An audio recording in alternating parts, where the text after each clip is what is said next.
offenses throughout the National Football League, then you have to highlight, the offensive coordinators, let alone, like, obviously you need players to make those plays, but offensively, those coordinators, they put those players in position to make those plays. So they have to assess and really call a great game plan in order for those things to happen. So I think Alex can really piggyback from that. Yeah. I mean, in my opinion, especially from an offensive head coach like Andy, there's certain coaches that I think just run playbooks and they know their playbook. Like when you look at Andy, look at all the different guys that he's done it with, from the quarterback position to the different weapons. Like both these guys right here, he has such a good job of adapting to like the talent and what they do well, right? Like T.O.'s got this amazing talent. How can we use it and exploit it, right? Jamal is crazy talented. When me and Jamal were together, Jamal was like a matchup nightmare. I mean, he at one point, I think, represented like 75% of our offense because we would move him around. We'd get him on linebackers, safeties. Like, you couldn't answer it. And you even look at what they become now with Patrick and obviously Tyreek Hill and even Kelsey. You look at the creativity.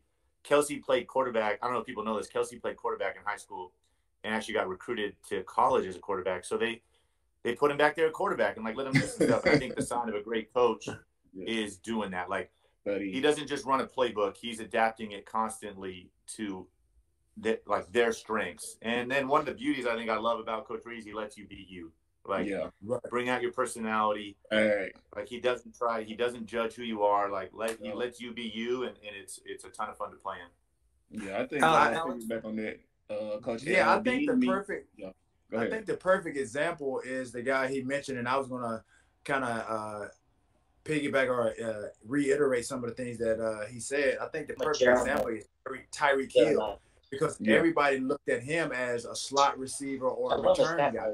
And look at my head after a while. Hold on just a second, Tio. You guys, George. Yes, hey guys, Chris George. This is my biggest one, by the way. Don't mute your mics. Chris George and everybody else, when you're not talking, if you don't mind muting your mic for us so we can hear the guys talk. So mute your mics for us. Thank you. Let's go. Okay, go ahead. So what I was saying is that the perfect example really for, like you said, the cerebral mind of an Andy Reid, and why I've always said since I played for him is that he's the best coach that I've played for, head coach and just offensive minded, is, just as Alex said, he's going to play to the strengths of the athletes, his players. And so, and like I said, when you look at Tyreek Hill, he was looked at as a return guy. He was looked at as possibly a slot guy because of his size. But look what he's done in the last 2 to 3 years. He's put himself as one of the top receivers atop the league. And he's not even 6 feet. This guy goes up and he makes plays. Definitely plays beyond his size, his physical size. And that's a tribute really to Andy Reid putting this guy in position to succeed, because number one, he's learned how to be a route runner, and he has speed. And I think this game is predicated on speed, and speed kills. And I think Alex can attest to that. Even Jamal Charles, a guy that's very versatile, coming out of the backfield, can do it, running and catching the football. 200-meter champ, Jamal Charles. Hey, Tio, you worked out with him not too long ago, didn't you? Didn't I see? What's that? You worked out with you and Tyreek work out together? Yeah. Well, I had him on my podcast. I'm going to have to get you guys on there as well. My podcast is called Get Your Popcorn Ready with Tio and my boy Hatch. And so we got on there. This was during the pandemic, and we had Tyreek on. And so, we were talking about obviously speed and him transitioning from, like I said, a slot, or people knowing him just as a return guy, and him become one of the top receivers in the league. And so we were talking about some of the fastest guys in the league, and obviously he's one of those guys. And so we start joining back and forth, and he said he could beat me. And I'm like, dude, he's like, he could give me like a 10-step head start, and he could beat me in 100. I was like, dude, you got me messed up, number one. I'm like, first of all, you're not going to give me 10 steps and then think you're going to beat me. Yeah. So we lined it up, and it didn't happen. Yeah. I love it. Hey, Matthew, go ahead and mute your mic for me if you don't mind. Mute your mic. And, let's do Academy Trivia real fast, because that was a great segue. Because, T.O., we know that you could probably still get out there and do it with these young guys. So I do have a trivia question for a gift card. So The first person to put the correct answer in the chat is going to win the Academy gift card. So since we do have T.O. in the building, we're going to test your T.O. knowledge, all right? So how many seasons did T.O. have over 1,000 receiving yards? Was it 8 seasons? I know. No, you can't answer. Was it 8, 9? Gosh, 10, go ahead. Drop the pick, bro. Oh. Put it in the chat. Uh-oh, Alex is giving you an answer, y'all. Is Alex right? Alex is saying 10. Let's see. You gotta catch that, bro. Come on, this is. Oh, come on, this is Gordon, right? I know. That's what I said. He ain't gonna be on the yo. team much longer, bro. Hey, Alex. I've been texting Andy Reid to bring me in for a workout, man. I'm dead serious. Let's go, man. Come on. All right, we got us a winner, y'all. We got us a winner. Okay, it says, so the question was, how many seasons did T.O. have over 1,000 receiving yards? And the first person to get it right was, it looks like, oh, Lord, it's going so fast. Hold on. It's easy to Google. Scott. What's the Tommy, answer? it was Scott Farber. Scott Farber. We gotta pick something. What was the answer? 9, right, T.O.? The answer's 9, right, T.O.? I think so. I was about to say, I don't even know, to be honest. The answer's 9. Hey, we're here. Actually, my son Noah's the one that got it right, and he actually has a question for T.O. Let's go, Noah. Let's go. Good job. Congrats. Good job, Noah. Oh, go ahead. All right, my question is, like, when you were younger, who was, like, the football player that you kind of looked up to? Who, me? Yeah. Honestly, when I was younger, to be honest, I didn't really follow football that much.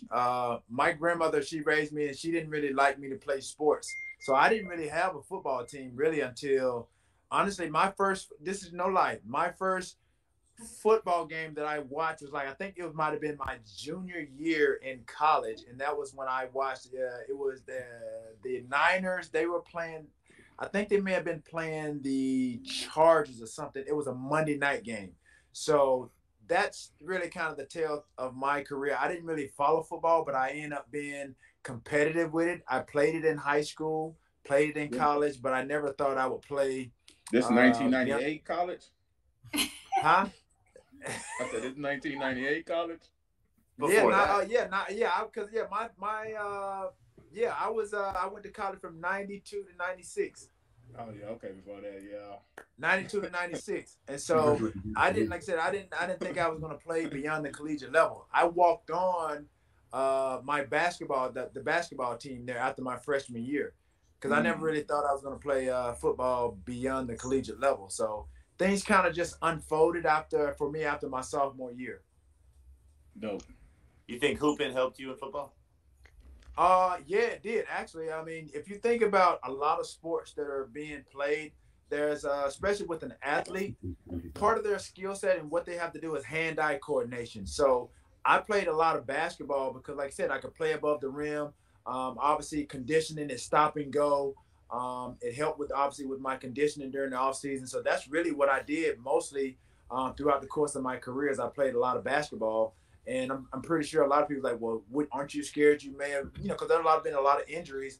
But the thing is, if you're accustomed to playing basketball and you know how to play basketball, play the basketball game the right way, you kind of lessen your chances of getting hurt. But obviously, if you're going to be on the court with different people and not as experienced, then that's when you heighten your chances of getting hurt. So I just tried to play with a lot of skilled players and guys that were, that had played either overseas. I played with some NBA guys or whatever. I played with guys that really played the game the right way. So I minimized, my chances of getting hurt.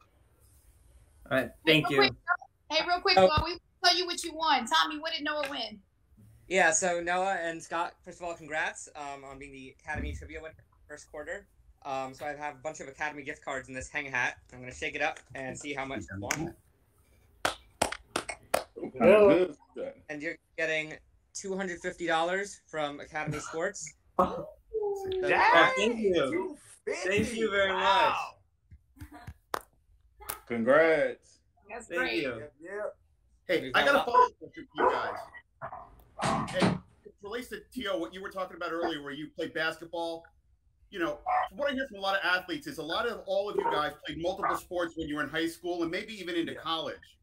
Nowadays, kids are specializing. I'm seeing when they're 6. Like my son, my younger one's 15. Both my kids play soccer. Like you specialized starting at like age 10, and you train year round. How do you think that's affecting people? I don't think it's ideal at all. I think the NFL, in fact, I know this. They've done a stat on like. Just a second, Alex. Somebody need to miss their mic. That was against the Giants, against Green Bay. Israel.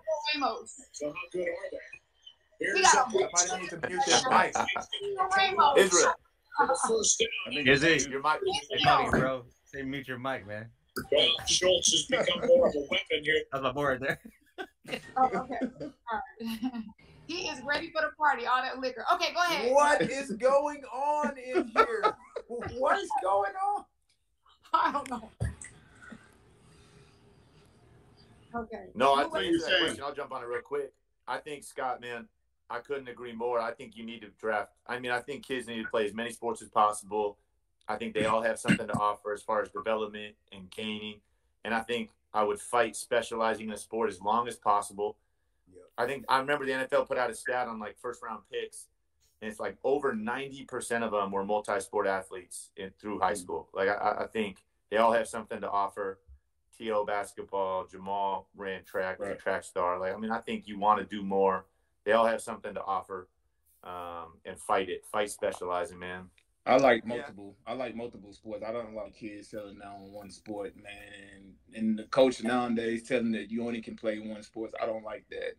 Like, coaches get mad at kids playing other sports. I hate that now, man. Right. Yeah. I don't think that I played 4 sports actually in high school. I ran track, obviously football, I played basketball, and I played baseball.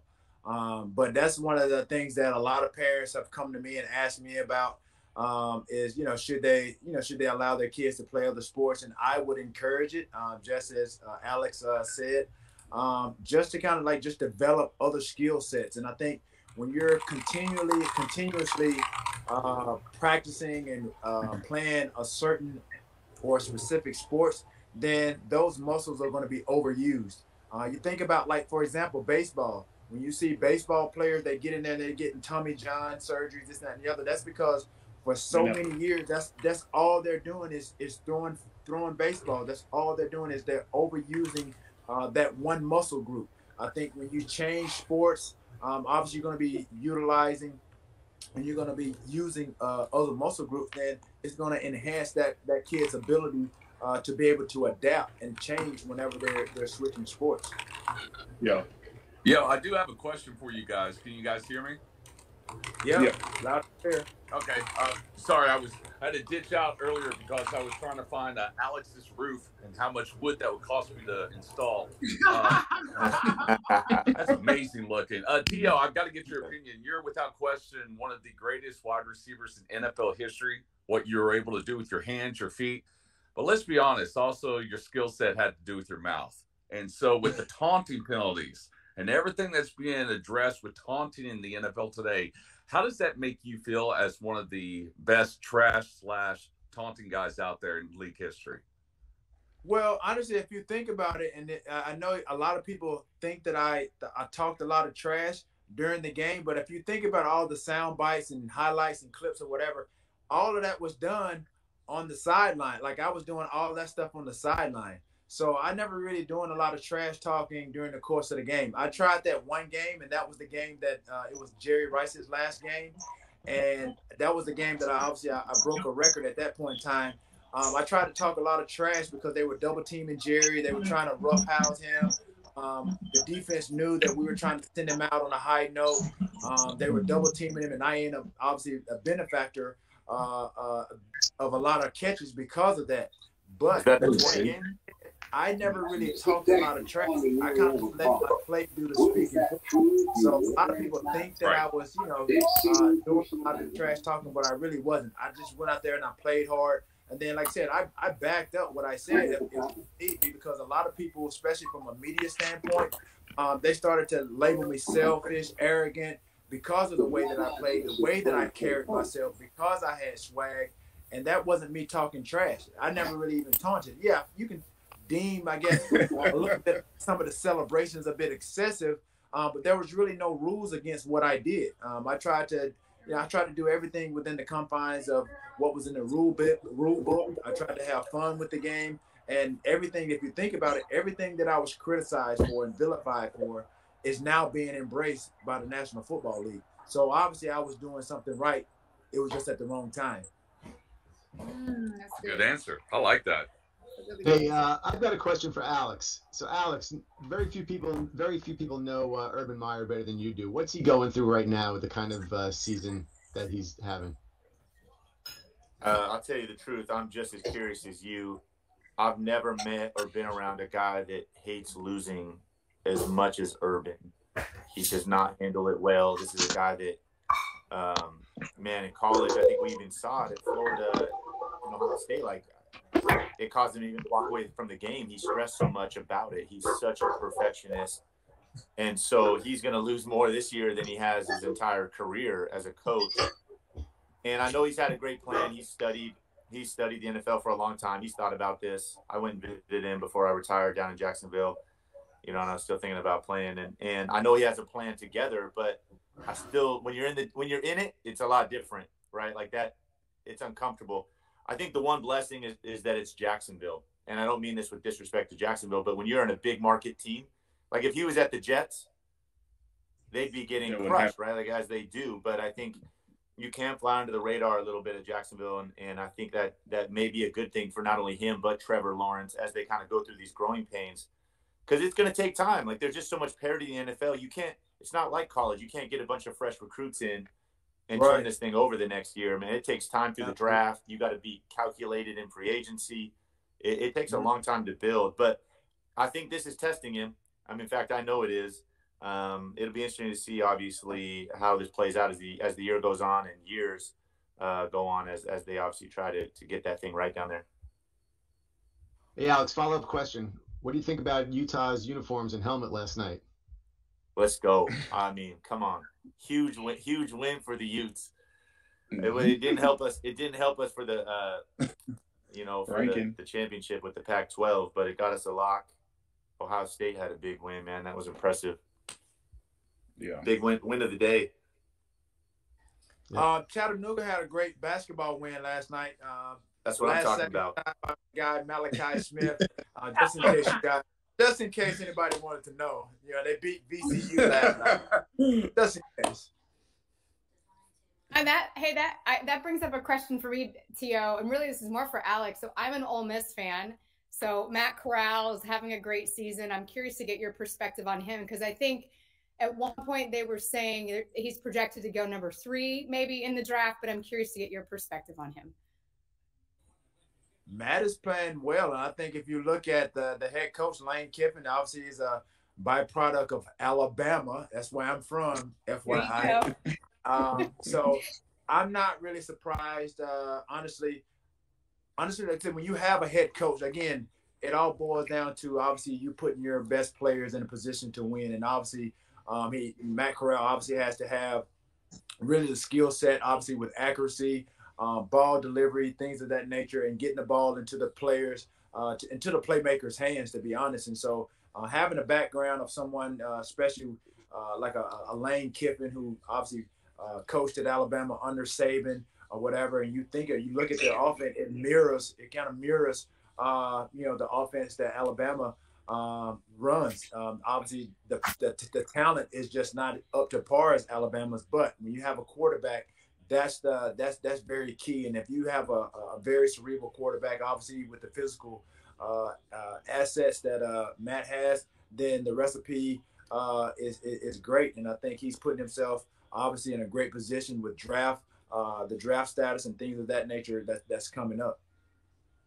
Yeah, it's an interesting year with quarterbacks. On the heels of last year, we had 5 first rounders, so you had a lot of these like bona fide guys coming off of that. There was no consensus guy this year. It was a lot, ton of underclassmen.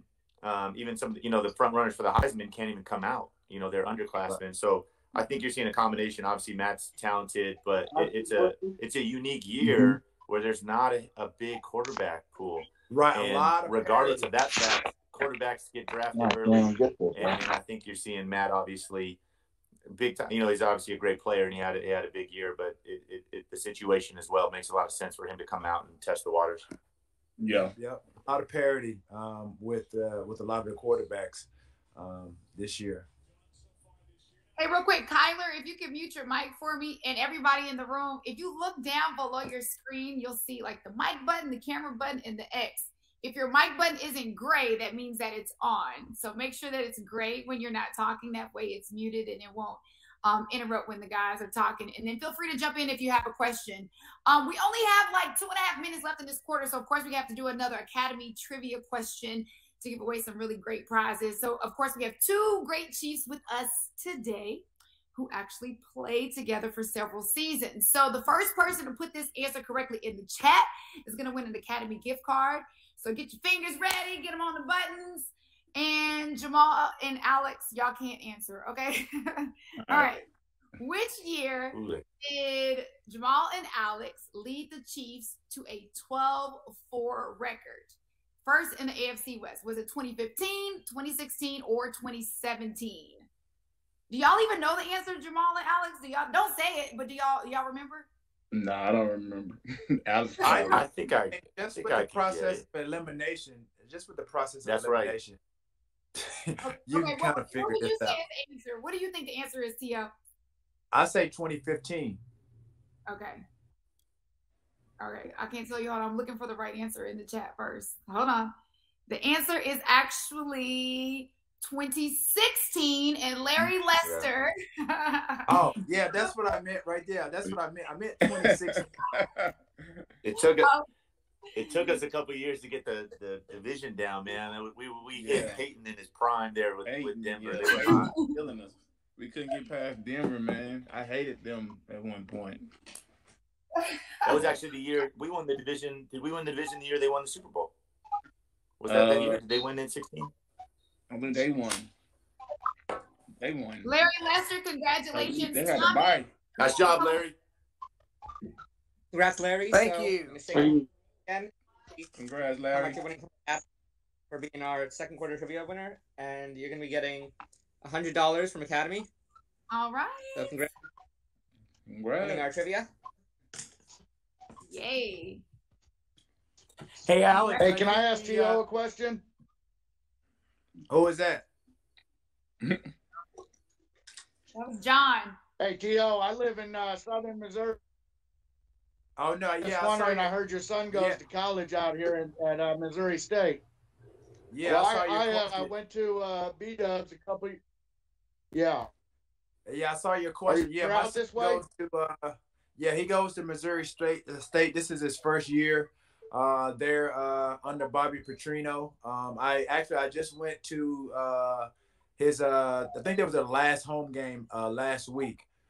They played UNI and they came out with a victory. I think they won 34-27. And my son he didn't start, but he got in. He made a couple of catches. He has a few guys that are playing in front of him right now. He's a sophomore on the field. Let's go.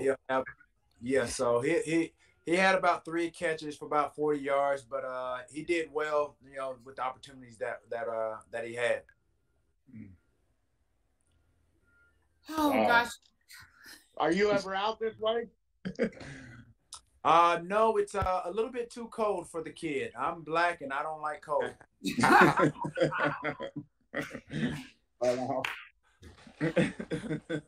Hey, Alex, I wanted to ask you before we lose you how your leg is doing and what your everyday routine is with the leg, because we're all so inspired by how you came back from that. Oh, thank you. My leg is doing awesome. I am incredibly lucky, given obviously everything that I went through and the circumstance that I was in.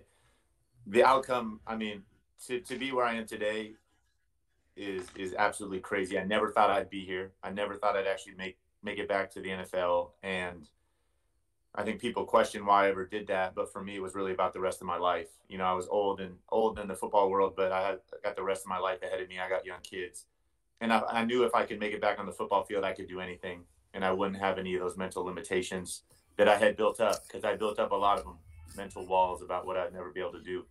And so it's funny when you spend 2 years thinking that all these things got, you know, that I'd lost all this ability forever, and I do have it back. Like I have permanent damage, but there's nothing I can't go figure out at this point. So I go try to take advantage every day. I'm grateful for every day, and I'm active every day. I go do stuff with my kids. I go push myself, try to find my limitations, and I have fun with that. But I'm grateful for what I can do, and again, trying to take advantage while I'm here. So that's great to hear. Yeah, thank you for asking. Hey, Alex. I want to remind you guys, as the first quarter is coming to an end, we're actually going to be doing a hang for the celebration ball, which is coming up on December the 8th. So make sure you guys get registered for that. That's going to be a lot of fun. Our first HBCU game that we will be doing a hang for. So again, that's December the 18th, the celebration bowl, which is going to be huge. So make sure you guys get signed up for that and hurry up and get those VIP seats before they're all gone, because a lot of people know they go really, really fast. So make sure you guys get registered for that.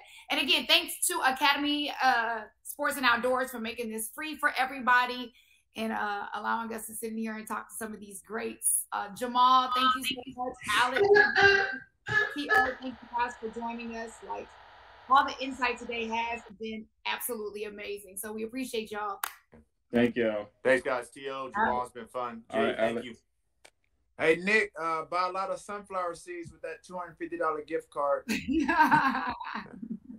Thanks, guys. All right, yeah, have a great day. See you guys. Hey, Charles, what's up?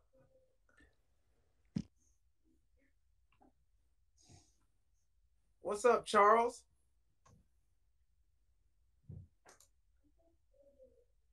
Yeah, unmute your mic. All right.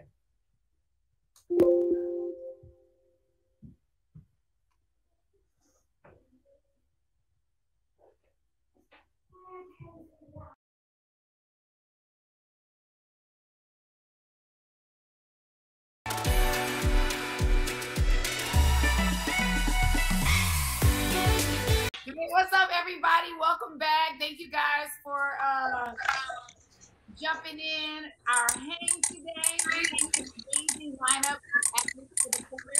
Real quick, if everybody can do me a favor, Brandon Thomas and everybody else, let's mute. Yeah, there you go. Good job. Thanks, Brandon. Appreciate that. That was quick. I don't know. It sounds like you're over there counting money. I'm not even mad at you, all right?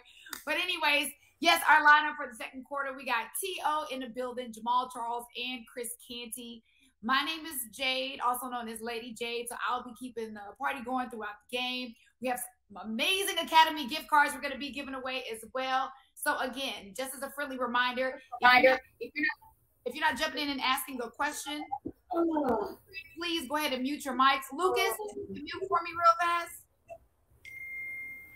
Hey, Lucas, mute your mic for me. There you go. If you're not asking a question, make sure you guys stay on mute.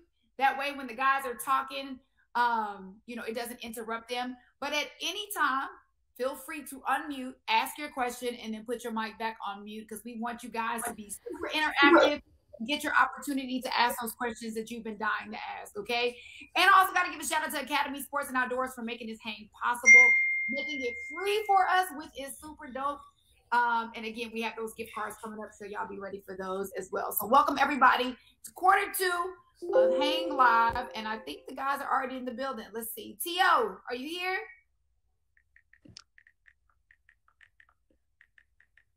He's probably trying to get that. Let's see. Jamal Charles in the building. What's going on, Jay? I'm back. What's going on, Jay? You hear me? Laura.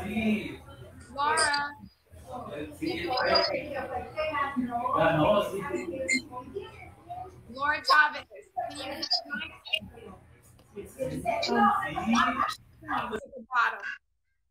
There There you go. Okay. Jamal Charles, are you here? Are you back? Yeah, I'm back, Jade. I'm back. Hey, I'm what's here. up, Jamal? Well, we have problems with these mics today. I know. We have Trying to technical get it. difficulties. Yeah, it's all good. Chris Canty, are you in the building? I see Chris. Yeah, What there's up? Chris. What up? What's Good, happening? Chris. y'all? What's going on? I can't What's call it. How you living? Great. All right. T.O. back in the building. T.O., are you back?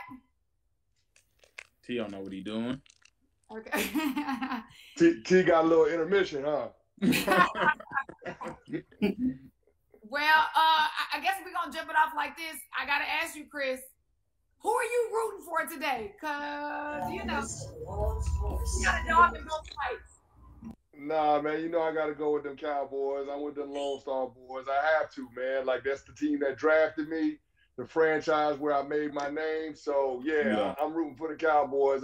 I hate to do it to Jamal and them, but like I gotta be with the Dallas Cowboys. So yeah, we all biased in some way.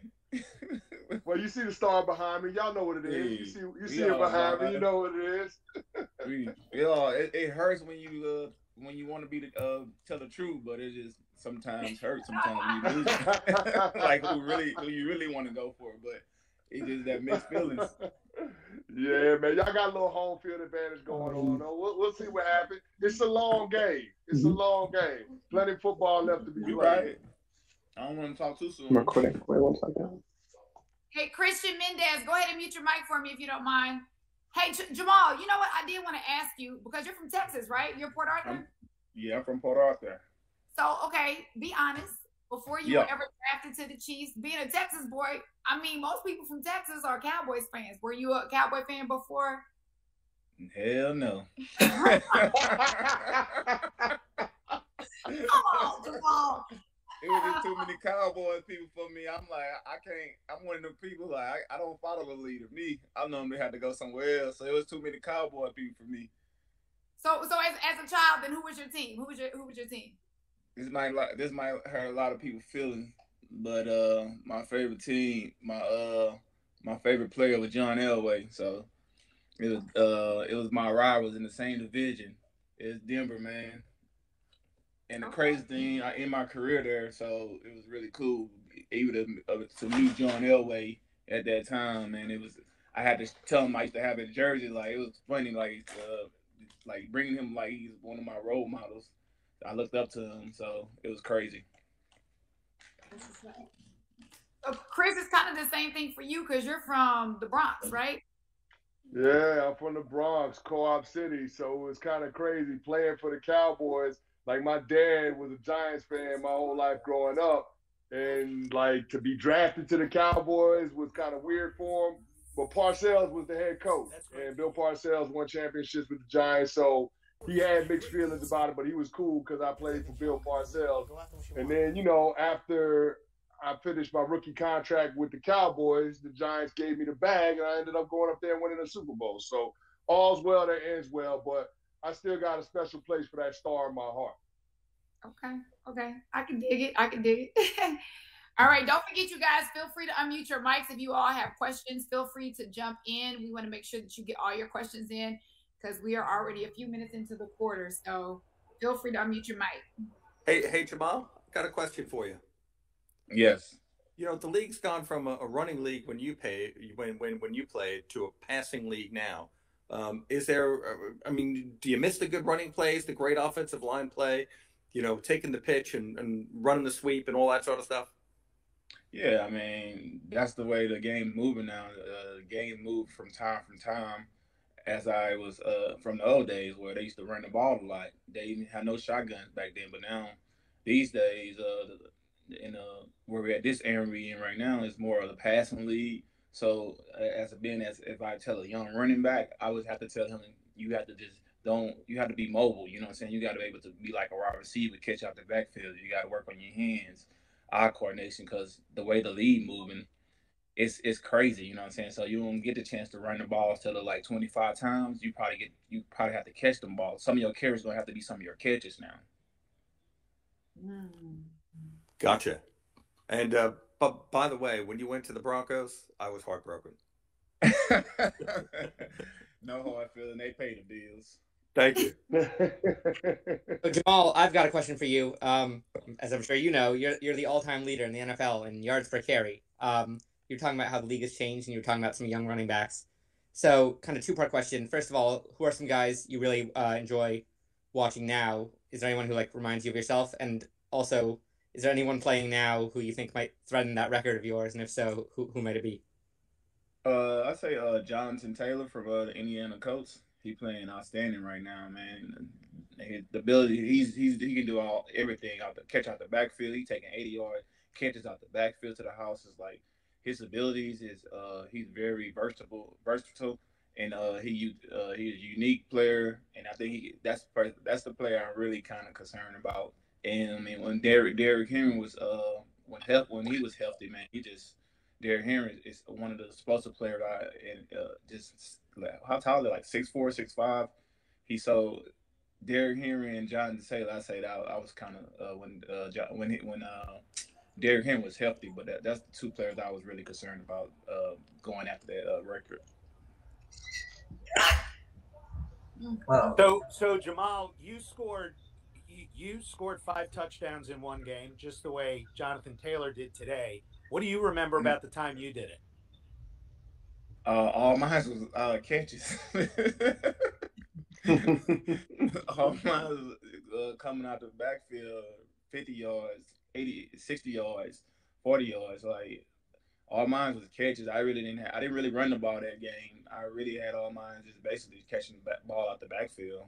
So I mean I gotta go look at his stats, see if he didn't break my record. Hey, Jamal, you played in arguably the greatest college football game in the Rose Bowl against USC. Tell us about that game. That game was I was a freshman. I was a baby, and but able to see them the legends on the field like Reggie Bush, Vince Young, man. That was a too much talent collegiate player I ever saw play college football, man. It was that game is so like I will never forget it, man. It's one of the highs of my career and that's the high it's gonna get because able to go to the national championship as a freshman. I was never able to get that high again, but playing on the field with like most of all them guys, all of us almost went to the NFL. I mean, we did go to the NFL, but it was crazy being able to play in the national championship with USC and us being Texas. It was amazing. And what do you think about Texas' season this year? Man, I don't want to talk about it. It's disappointing. It's disappointing, man. Our program is not going up; it's going down. I just hope that. But they started out. They started out pretty good, though. What do you think?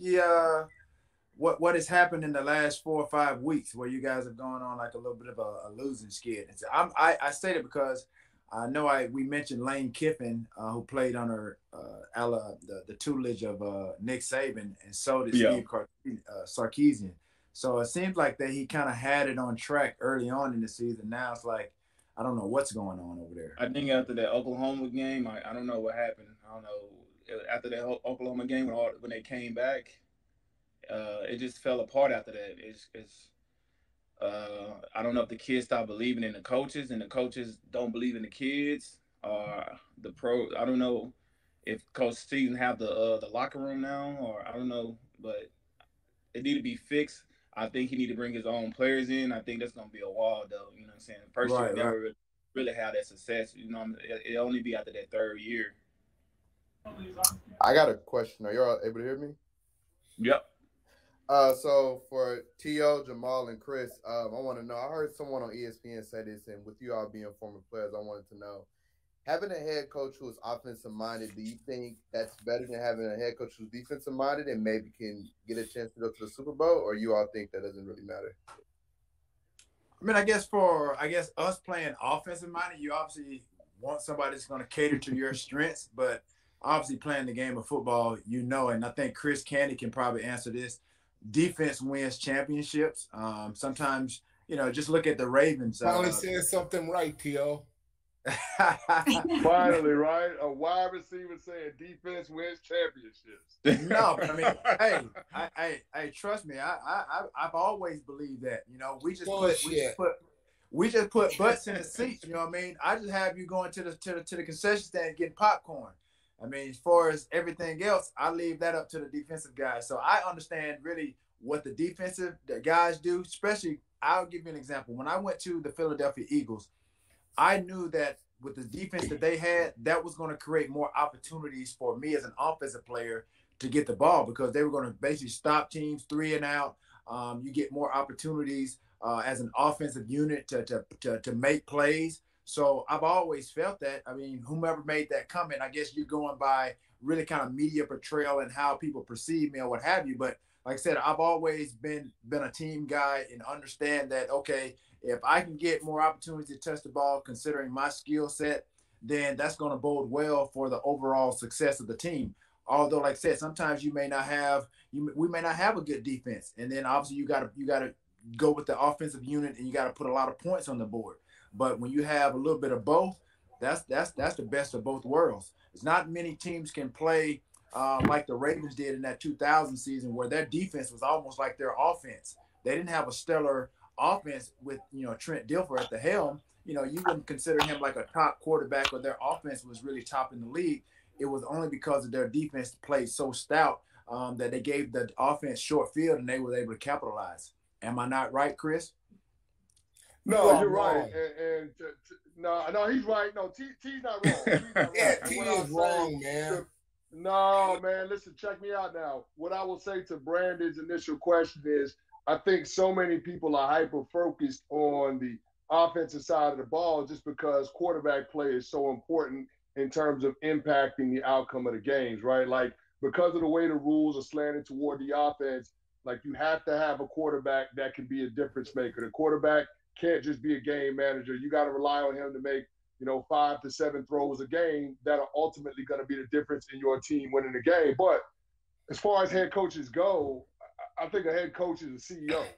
So whether he has a defensive background, offensive background, special teams background, it's all about being able to understand your personnel, both your coaching staff and your players, being able to find ways to get them motivated and making sure that they're in roles where their natural abilities come out. Like, I played for Bill Parcells, who's a defensive-minded coach. I played for Tom Coughlin, who's an offensive-minded coach.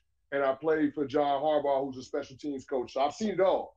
And I've been to the playoffs with every single one of them. So it's not a matter of, it's got to be an offensive coach in this day and age. It's just somebody that understands the game and then understands how to delegate responsibility in order to get the most out of your people. Hey, Chris, can I, in light of that, can I ask you a question? I'm hoping each of you will answer. Given what you guys have just said, if you could play for any team right now for 1 year, any team in the league right now, who would you want to play for? Chris, start with you. Man, I go with Dallas, man. It looks awfully fun to be a Dallas Cowboys these days. I mean, with an offense like that, I think Dallas's offense is the most elite unit in all of football. And if you have an offense that can score points like that, as a defensive lineman, that means we're going to be playing with a lead. That means the opposing offense is going to be throwing the ball. That means we're going to have a meeting at the quarterback. So that, like, to me, that is so appealing, not only from just the opportunity to compete for a championship, but also the brand of the Dallas Cowboys. Like, that's the biggest show in town. He asked you a simple question. How the hell the Dallas Cowboys don't have a good defensive line? They don't even have enough players on there, man. That's full of shit. You just talking about your ass right now. You talking about your ass right now. Charles, you bugging, Charles. Charles, the Dallas Cowboys have the best offense in football. The best offense. The best offense. That defense is top 5 in turnovers. Tell me where the cap is. All right. Tell me how I'm talking reckless. Jamal, who would you want to play for? Cowboys don't have no running game. So where would you like to go? I'll play for the Chief, man. I'm picking the Chief. Is that because you're a homer, or that's because you want to play? Nah, because I think Coach Andy Reid, man, he's a unique coach, man. He let you be you, and you can see Coach Reid. They started out bad. They started out slow, but I know they started off one time. We started off 0-4. We came back and finished 10-4. Like I just know Coach Reid, he's gonna turn everything around. Like his offense gonna be his offense. He's always gonna throw the ball. Oh, I'm on the clock. All right. Brandon, mute your mic. Brandon, thank you. Hey, Charles, how about you? Charles, how would you want to play for this year? You said who? Charles? I said C. I'll say C.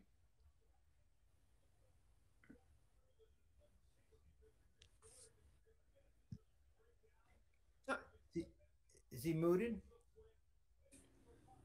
I think Charles is muted, but I'll answer. I would say it would have to be with me. I'll probably pick two teams, and one of those teams would probably be the Chiefs, and the other would probably be I would say the Buccaneers with the quarterback of Tom Brady. Because number one, Tom is going to obviously take the mismatches. He's going to go through his progressions.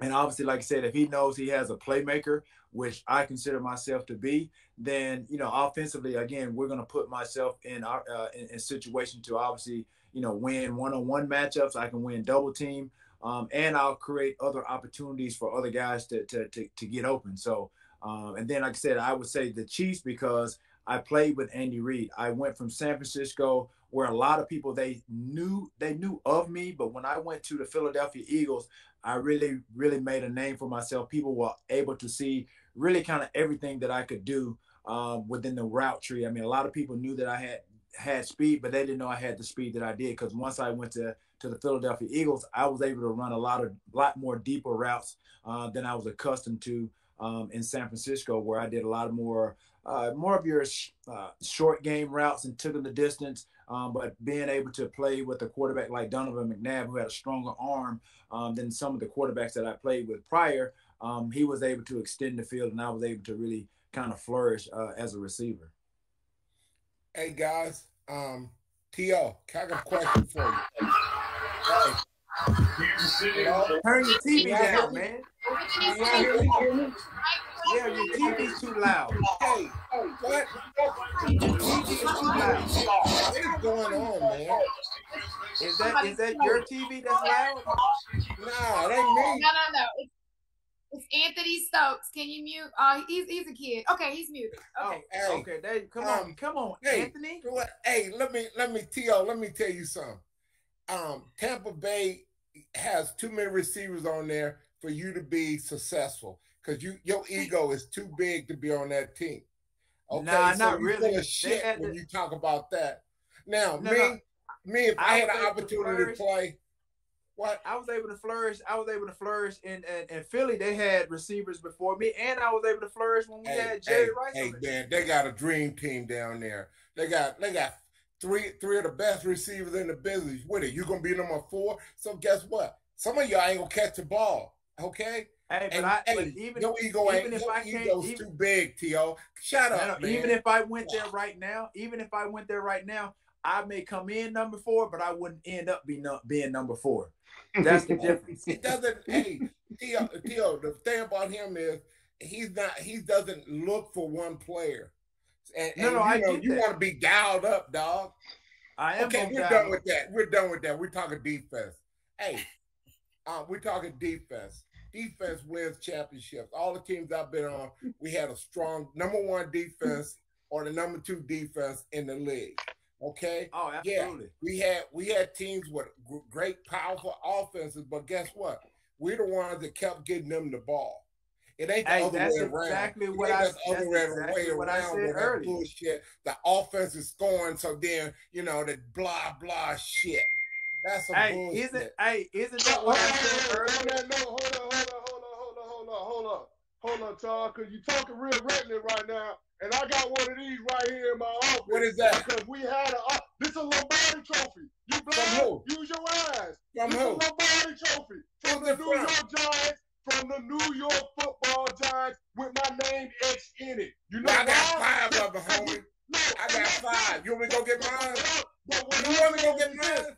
what I'm saying is this: if you have an offense and then you got guys that can hit the quarterback, guess what? You can win one of these. So defense can win it. You gotta have a defense. Defense gotta be better than your offense. Hey, I can't believe you went and grabbed one of them little ass trophies of yours. I'm just saying. I'm gonna pull out 5 Super Bowl rings on your ass while you talking. I just want you to know that. I got a championship, homie. I got a championship. Check this out, John. You got one. I'm good. Gave me. I got one. You got one. I got one, and I know how I got it. All right, so check this out. I got 5. Okay, congratulations. Get a gold star for Charles. Here you go, buddy. Gold star for Charles. There you go. You know what? You know what? Gold star. I'm in HOF too while you talking shit. Okay. All right, bro. All right. Tio's bringing out his as well. That's he got the buzz. He got the buzz out. Yeah, he got the buzz out. He definitely brought, and he put the cap on the bus. Okay, I ain't mad at you. So here's the thing, you guys. If this is your first time a part of a hang, I say it all the time. Academy has made this free, but y'all know we should be paying for this greatness, right? Because these are like once in a lifetime conversations that you're hearing right now. This is absolutely amazing. I'm gonna jump in because we do have to do a trivia. And this is going to be the easiest question you ask all night because Chris is he's already answered this question. But the first person to put it in the chat is actually going to win a gift card courtesy of Academy Sports and Outdoors. So get your fingers ready. Again, we're going to see who's been paying attention, who can type the fastest, all right? What rivalry team did Chris play for? We know he played for the Cowboys. Who else did he play for? Put it in the chat. All right, bam, we already got a winner. That was so freaking quick. Robert Jones. Robert Jones is the winner. Congratulations. Tommy, jump in and tell Robert what he won. Y'all are funny. When I tell y'all this is so entertaining today, I am enjoying it. All right, well, first of all, shout out to Robert. I think he is now the only person to come to all 4 hangs we've done so far. But his first gift card win. So, Robert from Academy, you're going to be getting $150. Nice. Ben as our trivia winner. Nice. So congrats. Thank you. And he's flexing that Braves jersey, rubbing the championship in our faces, I see. Tio, I want to see that Hall of Fame bust again. Yeah, bring it on out. Let us see. Stun on him, you know. Chris got his out. Bring the bus out, Tio. What's up? Future Daniel Jones for the Giants in the game here in Seattle. He said, "Go box in." I think Tio had to drop. He had in the comments. He said, "I had to go. I have to go. Enjoy it, guys." Oh, okay. He did. Tio did. Okay. Yeah, look 3 up. Okay, gotcha. I see it now. All right, gotcha.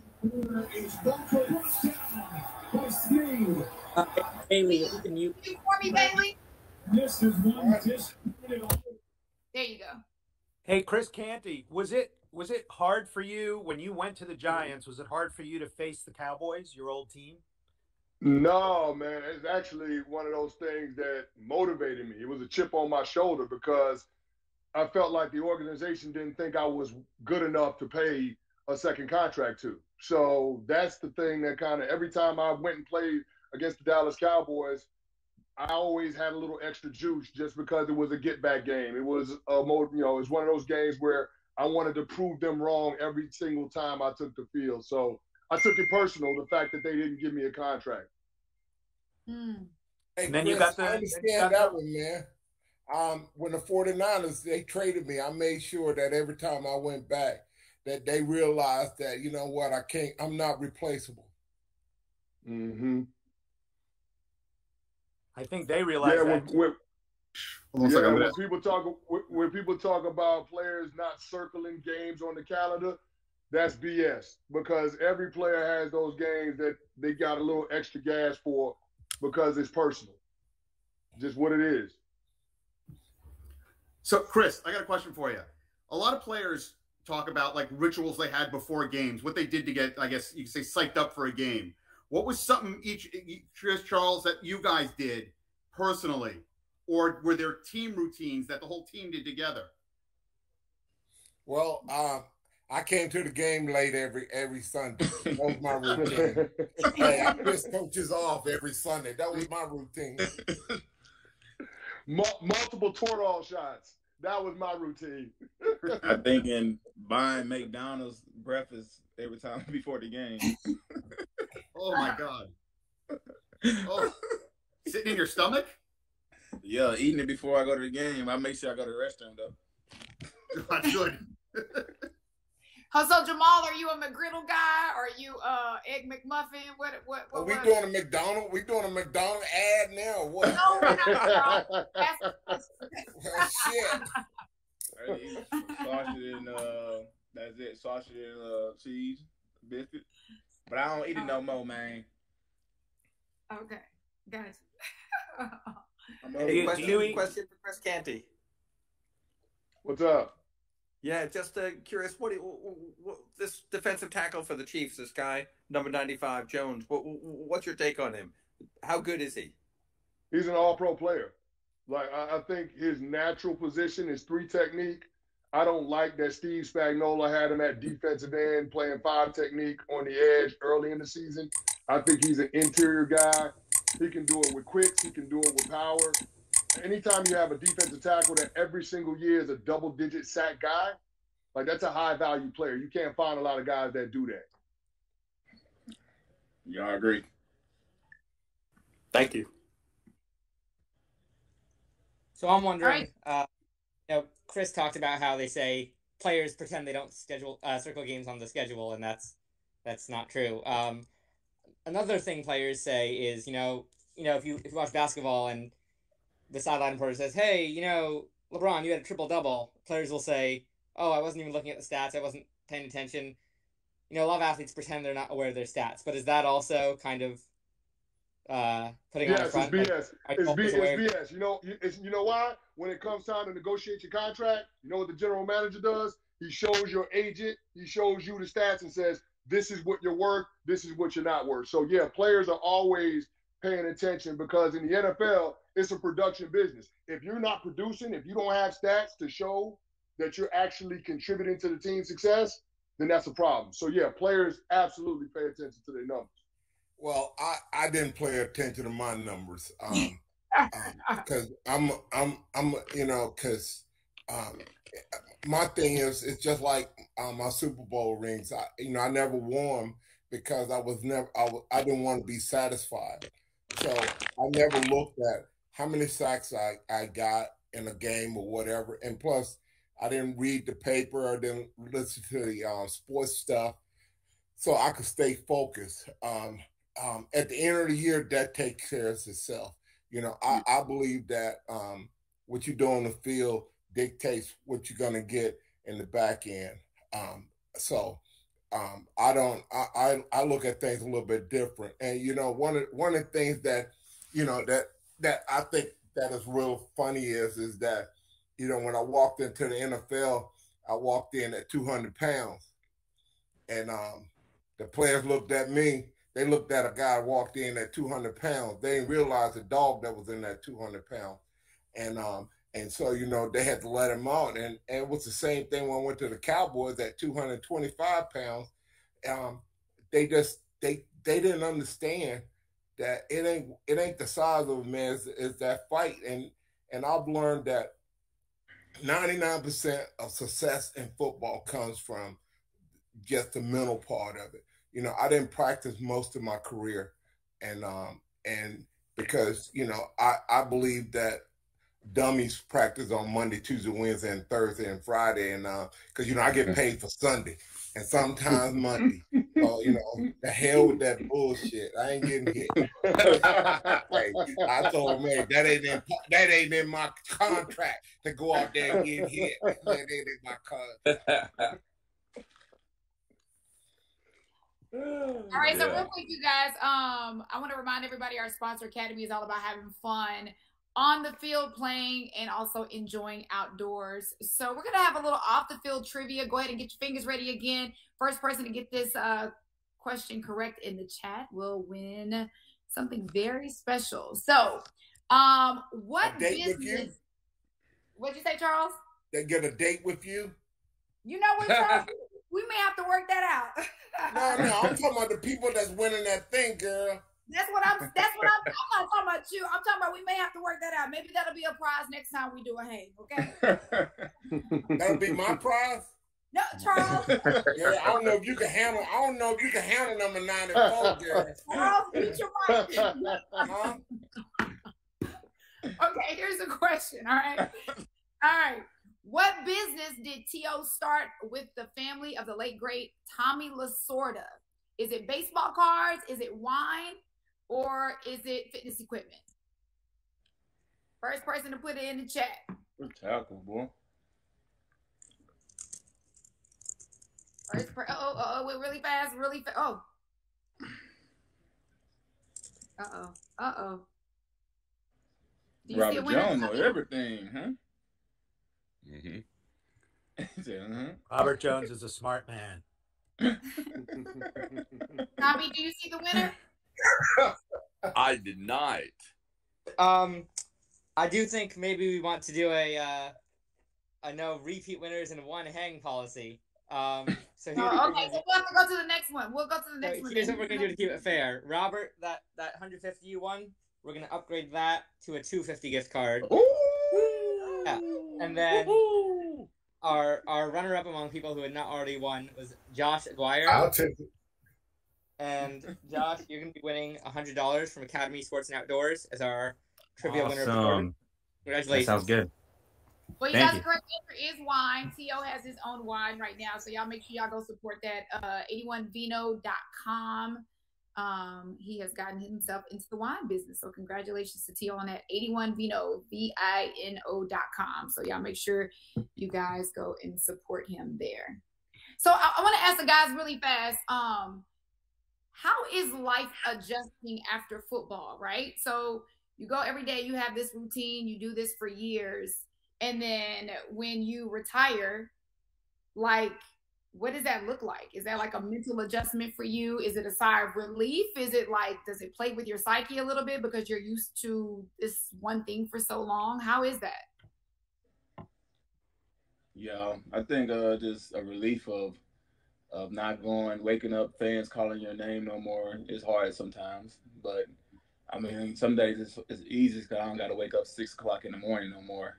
I can sleep in. I don't got to. Also, I love it. I don't like getting hit. So after the games, I used to be really basically broken down from head to toe, my neck all the way from my toes, having blisters on my foot because I didn't cut so hard. My skin came off my toes. So I mean, it's definitely a release of not playing the sports, but I kind of miss it just because it was what I do doing. You know what I'm saying? Bring my family together, bring my friends together. We all get, you know what I'm saying?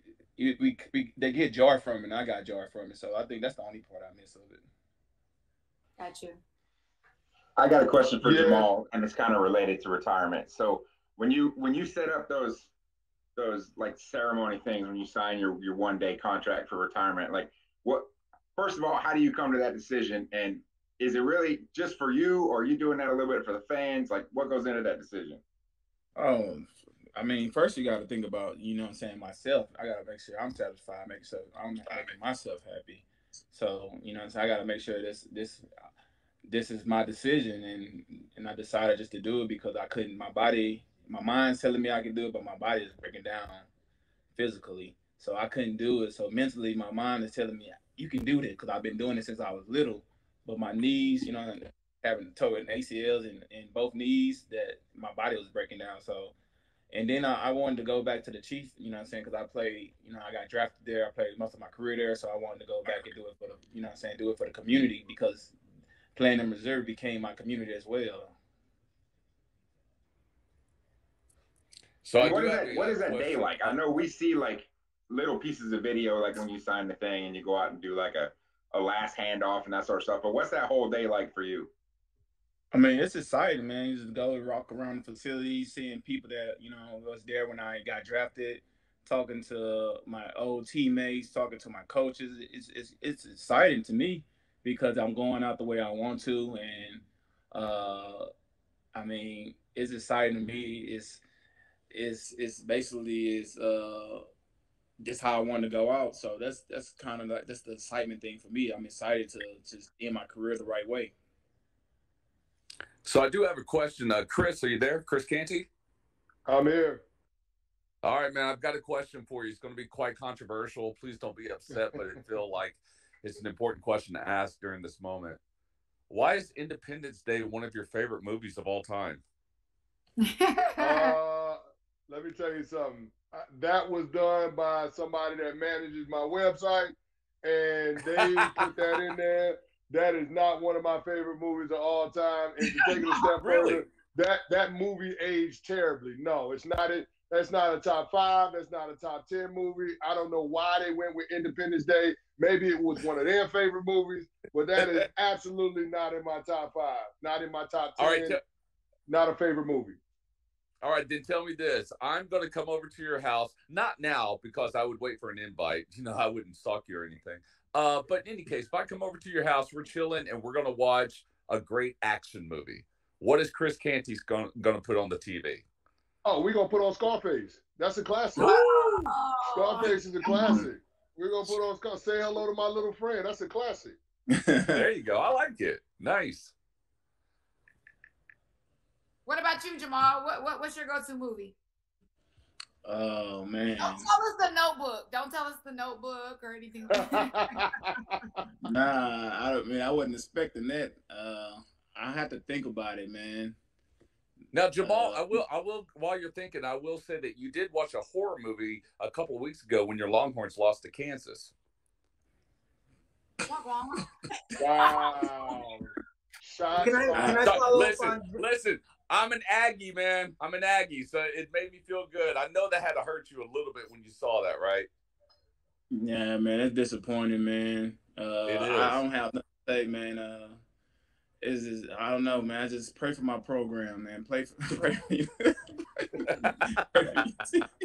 Hey, Jamal, you were just talking about how hard it is to be a football player. How on Monday, how you're aching and everything feels beaten up. Are you happy with the way that the team in the league take care of you guys now that you're retired, your health and all that, and also asking about guys who aren't as successful as you? Oh yeah, I mean the way the NFLPA, so they do a great job of getting everybody involved in the player association where retired players can go and have meetings to talk about good benefit, how you can approach the benefit.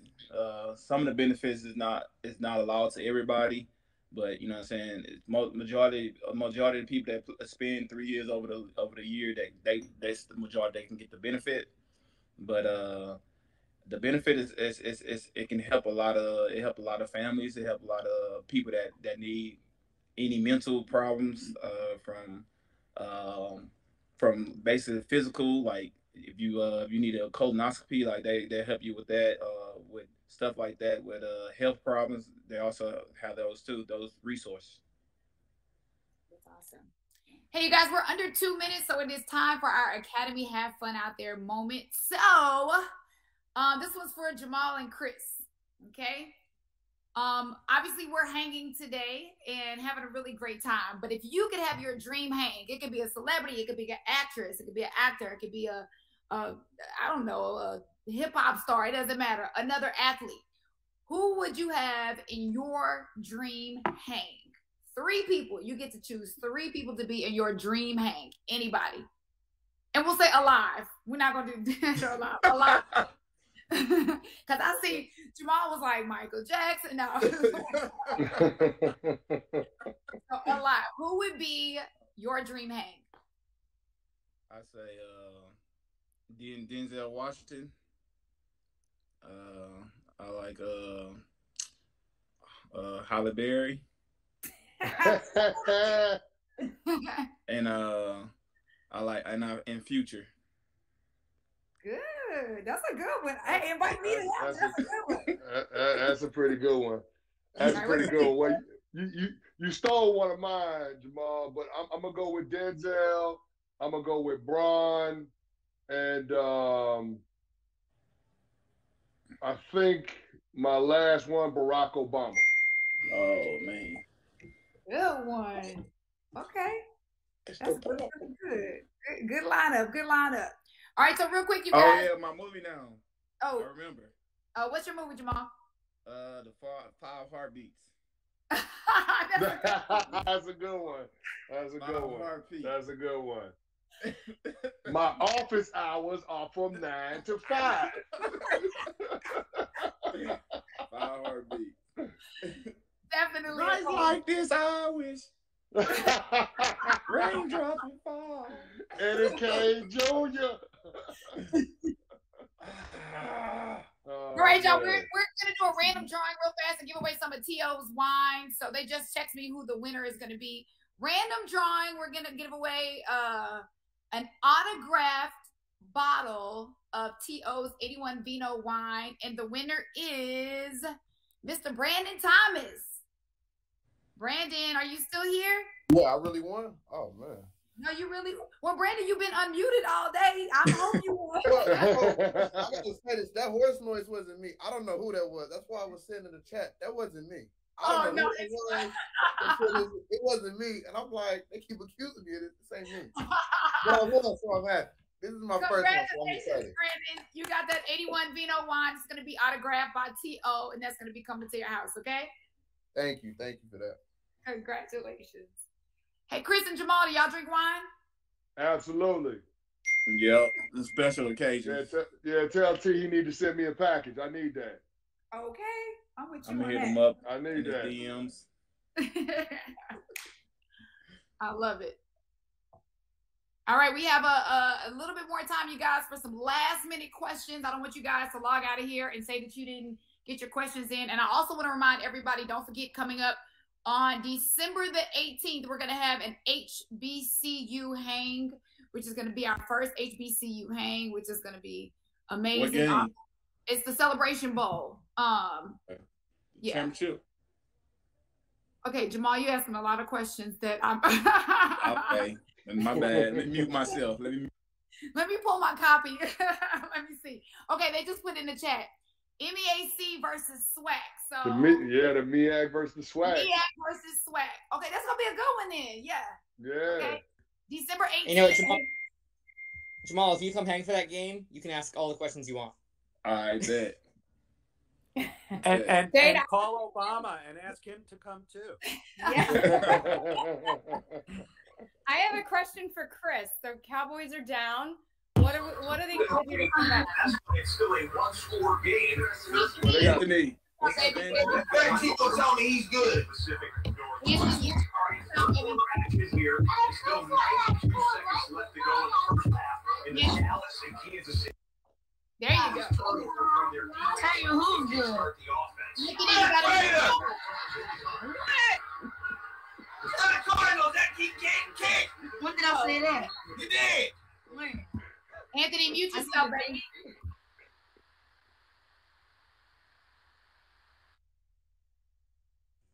All right, I think we're good. All right. All right, we're good. All right. The Cowboys got to get some turnovers. Like their defense has got to get some turnovers. They just got a turnover. That's what I'm saying. They got to get some turnovers. That's the thing. That's what's going to get them back in the game. And they got to catch some balls. That would help too.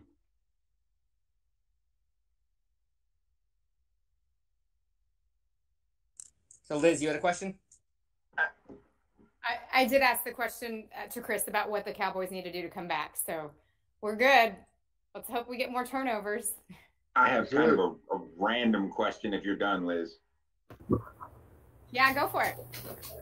So for the players, have you guys watched any of the Eli and Peyton Monday night games? I'm just curious, what do you think of that if you've watched them?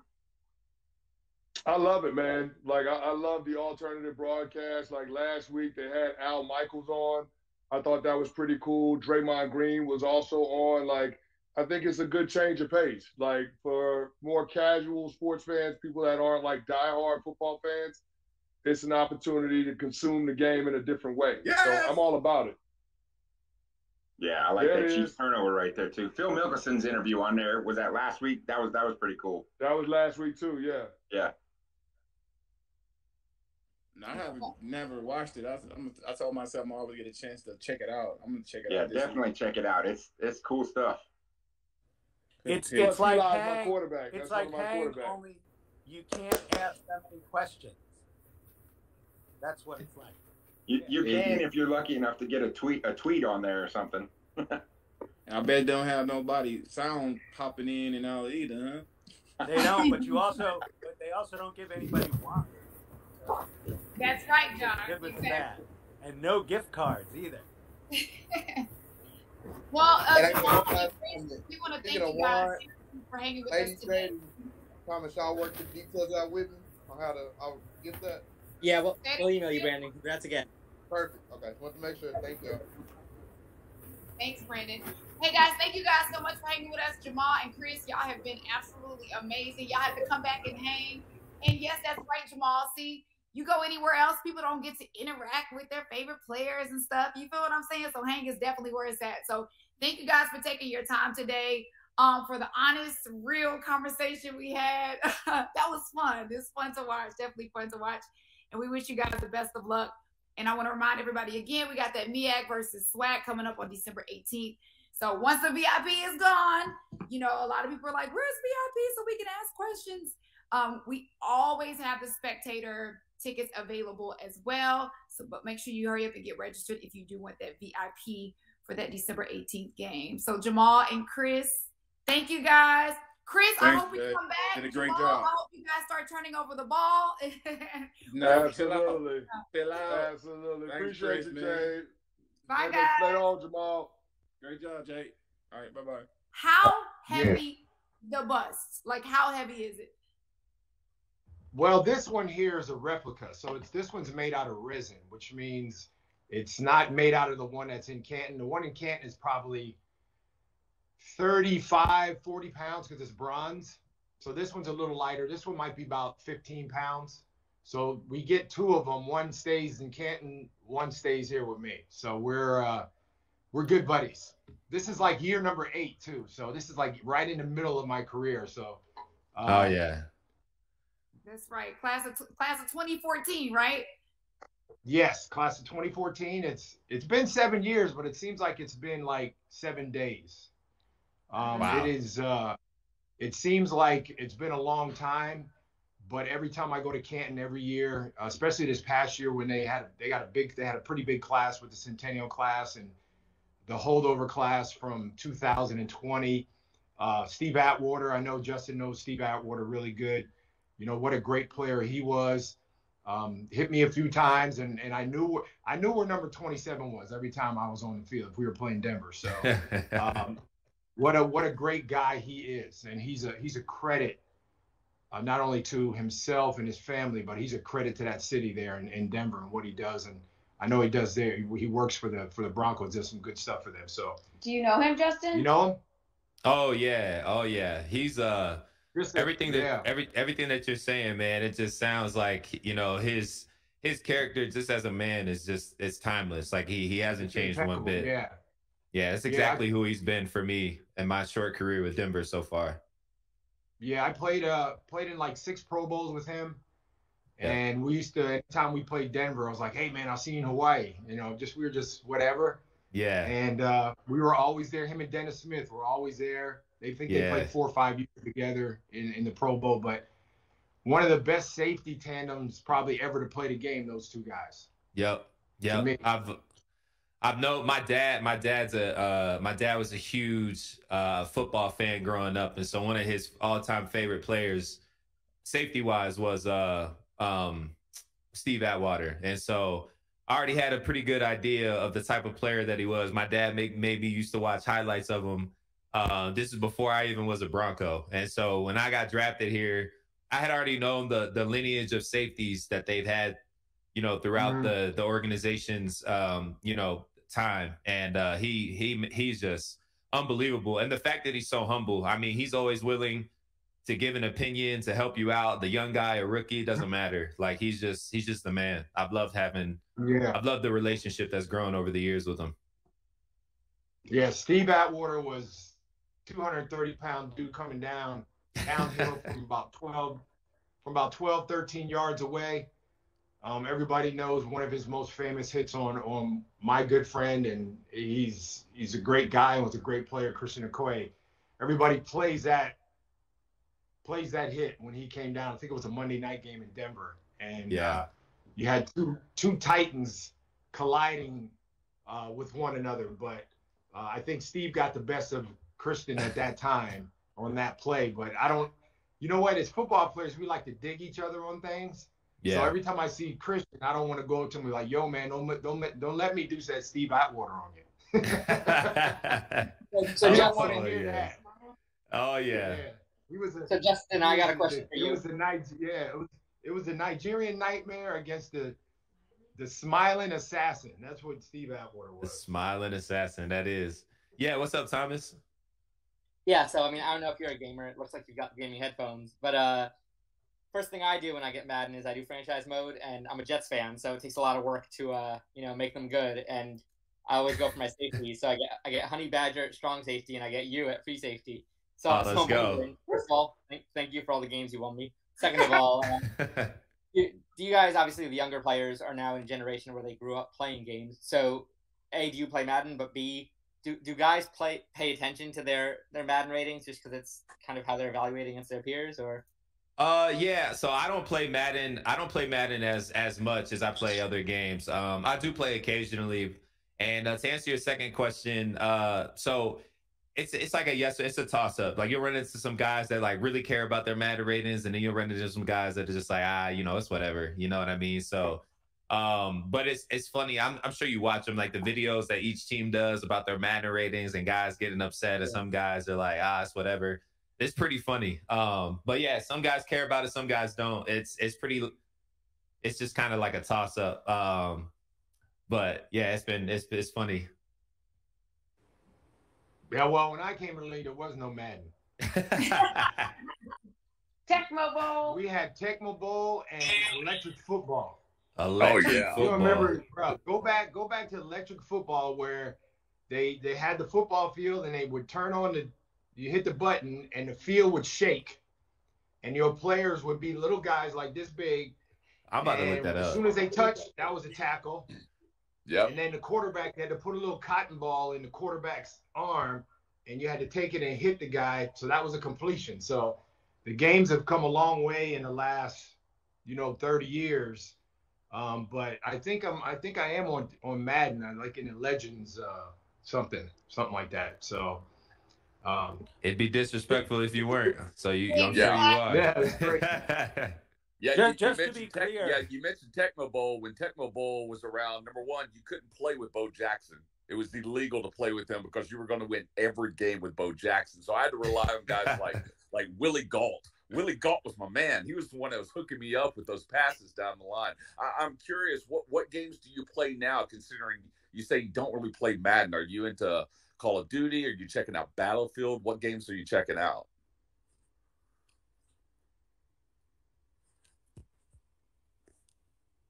Oh, are you asking?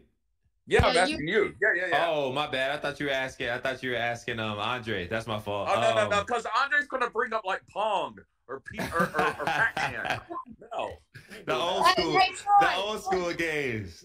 Right, Justin was so quiet. I was like, okay, so he's changing diapers. He's not playing.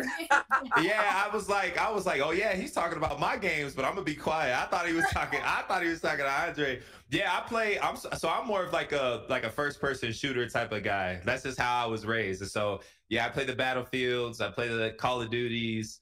Yeah, I play all those games. And so those are like my go-to, I play Madden occasionally, like if I'm hanging with some of my teammates or if I'm hanging with some of my boys and, they want to throw in a game of Madden, like that's pretty much when I'll play. But if I have to choose, I'm playing like a first person shooter Call of Duty type of game. Very cool. Yeah, man. That's my go-to. Hey, Justin, can you, since you face the Chiefs quite often, can you give us a little scouting report on them? Who you look for when you're on the field and what we ought to be looking for as we watch this game? Yeah, I think as you're watching this game, like my number one thought is like everyone was freaking out at the beginning of the year saying like, what's going on with the Chiefs? We thought they were this, that, and the other. And I think like what you're seeing in this game, right? Obviously, their defense is stepping up to the plate. They're playing really well. You know, they're finding ways to get Dak and that offense in 3rd and long situations, which for any offense could be, for the most part, could be a struggle. And I think that's why you're starting to see some success from the defensive side of the ball. They're able to get pressure, things like that. I think offensively, like as a defensive guy, like the burden and the task that you have when you go up against the Chiefs offense is a multitude of things. The number one thing that I look at when I'm out there is where's number 10 and where's number 87. Those are the first 2 things you got to look at. And then depending on the call, you know, you kind of adjust from there. Those are the first 2 things you look at. And I think what's making, I think we saw it on the first drive. I haven't really paid too much attention yet in the 3rd quarter. You know, just hanging out, chatting with you guys. But I think when you looked at the first half, I think what made the Chiefs offense really successful was the mix of run and pass. I think, you know, everyone knows Patrick Mahomes is super talented. He throws the ball really well and he has the weapons to do it.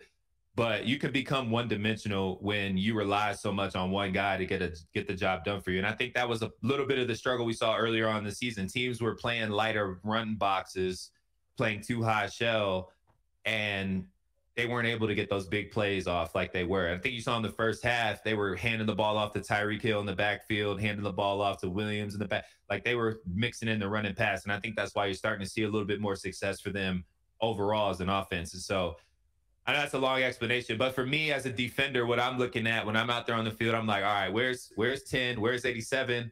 And we got to stop the run when they decide to run the football so that, you know, we can play a little bit more of our style of defense. And so as you can see, like just the run right, I don't know if you're watching the game, I just now pulled it up, but they just had that nice little run right there for maybe about 4 yards. And that's what makes an offense good when you can run the football, because then you got guys down in the box playing the run and then they pop you for a big gain in the pass. So. Yeah, how do you even keep it all straight? Like there are so many threats that they have. I don't know how you do it play by play. I think teams are still trying to figure it out, honestly. Really what makes them, oh, that was a nice sack by Parsons. He's a heck of a player. I think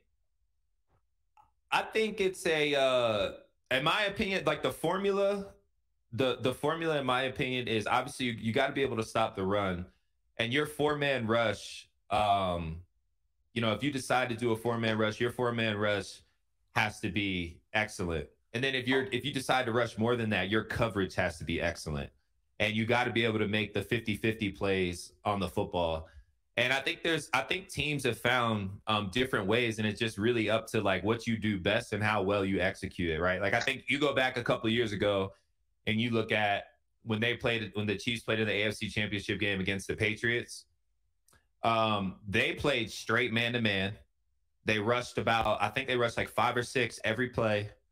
And they had specific matchups for specific guys. And I think they had like J.C. Jones. I think they had, at that point they had Stephon Gilmore on Sammy Watkins. They had their other guy, Jones, 31. They had him on Tyreek Hill with safety help over the top. And then they had like, They had a safety. They had one of their safeties on Travis Kelce, but anywhere that Kelce was close to the core, they were hitting him to disrupt timing between the quarterback and their route running. So they let their rush, they buys time for their rush to get there. And that was one way of doing it, right? I think you go back and you look at, I know the Chiefs ended up winning that Super Bowl game. But if you go back and look at what San Fran did to them, they were playing almost like a too high safety look for the most part. But their 4-man rush was just dominant for most of the game. And then the Chiefs found a way to kind of get back into it. So you can really do multiple things, in my opinion. It's just you really got to execute it. And then it obviously helps when your offense is putting up points, to kind of keep up with them. So my bad. I could get to talking about this all day. I could get talking about this all day. Justin, what was your GPA in college? Because you sound like you were like a 7.0 GPA in college. hey man, I wish my professors are somewhere laughing. Come on, what was your high school GPA, Justin? Where's the GPA, man? My GPA was a 3.5,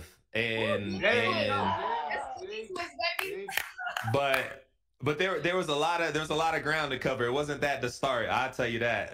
It wasn't that to start. So a lot of ground to cover in the back end of my career, but. All right, but, so but that's hard, isn't it? I was just going to ask, being a college athlete at a D1 school, it's like a full-time job aside from the schoolwork, isn't it? Yeah. I've had a lot of questions, about the new agreement, for college athletes now to receive, compensation and all those things that are going on. And, my response is, like, I get it from both sides, why athletes shouldn't, why they should. And I'm in agreement with, what they should. And I'm biased, right? Because I went through it. I was a part of it. It's really difficult, man. You go from, you're taking a high school kid and you're bringing him to your university and you're asking him, to sacrifice pretty much everything, especially during football season. And then on top of that, you got to go to study hall. You got to do all this outside of football. Football is already demanding in and of itself. And you can get into the scheduling of the days and what it looks like, but it's a lot on a young man. It kind of forces you to grow up quick. And that's one of the things I'm super thankful for, is the exposure of that. And, but it is really difficult. And that's why, it takes guys a while to figure. It took me a while to figure it out. Like I said, it took me about a year and a half, almost 2 years, to find my routine, find what was working for me. So. Hey, Chris Rance, can you do me a favor? Can you do my Chris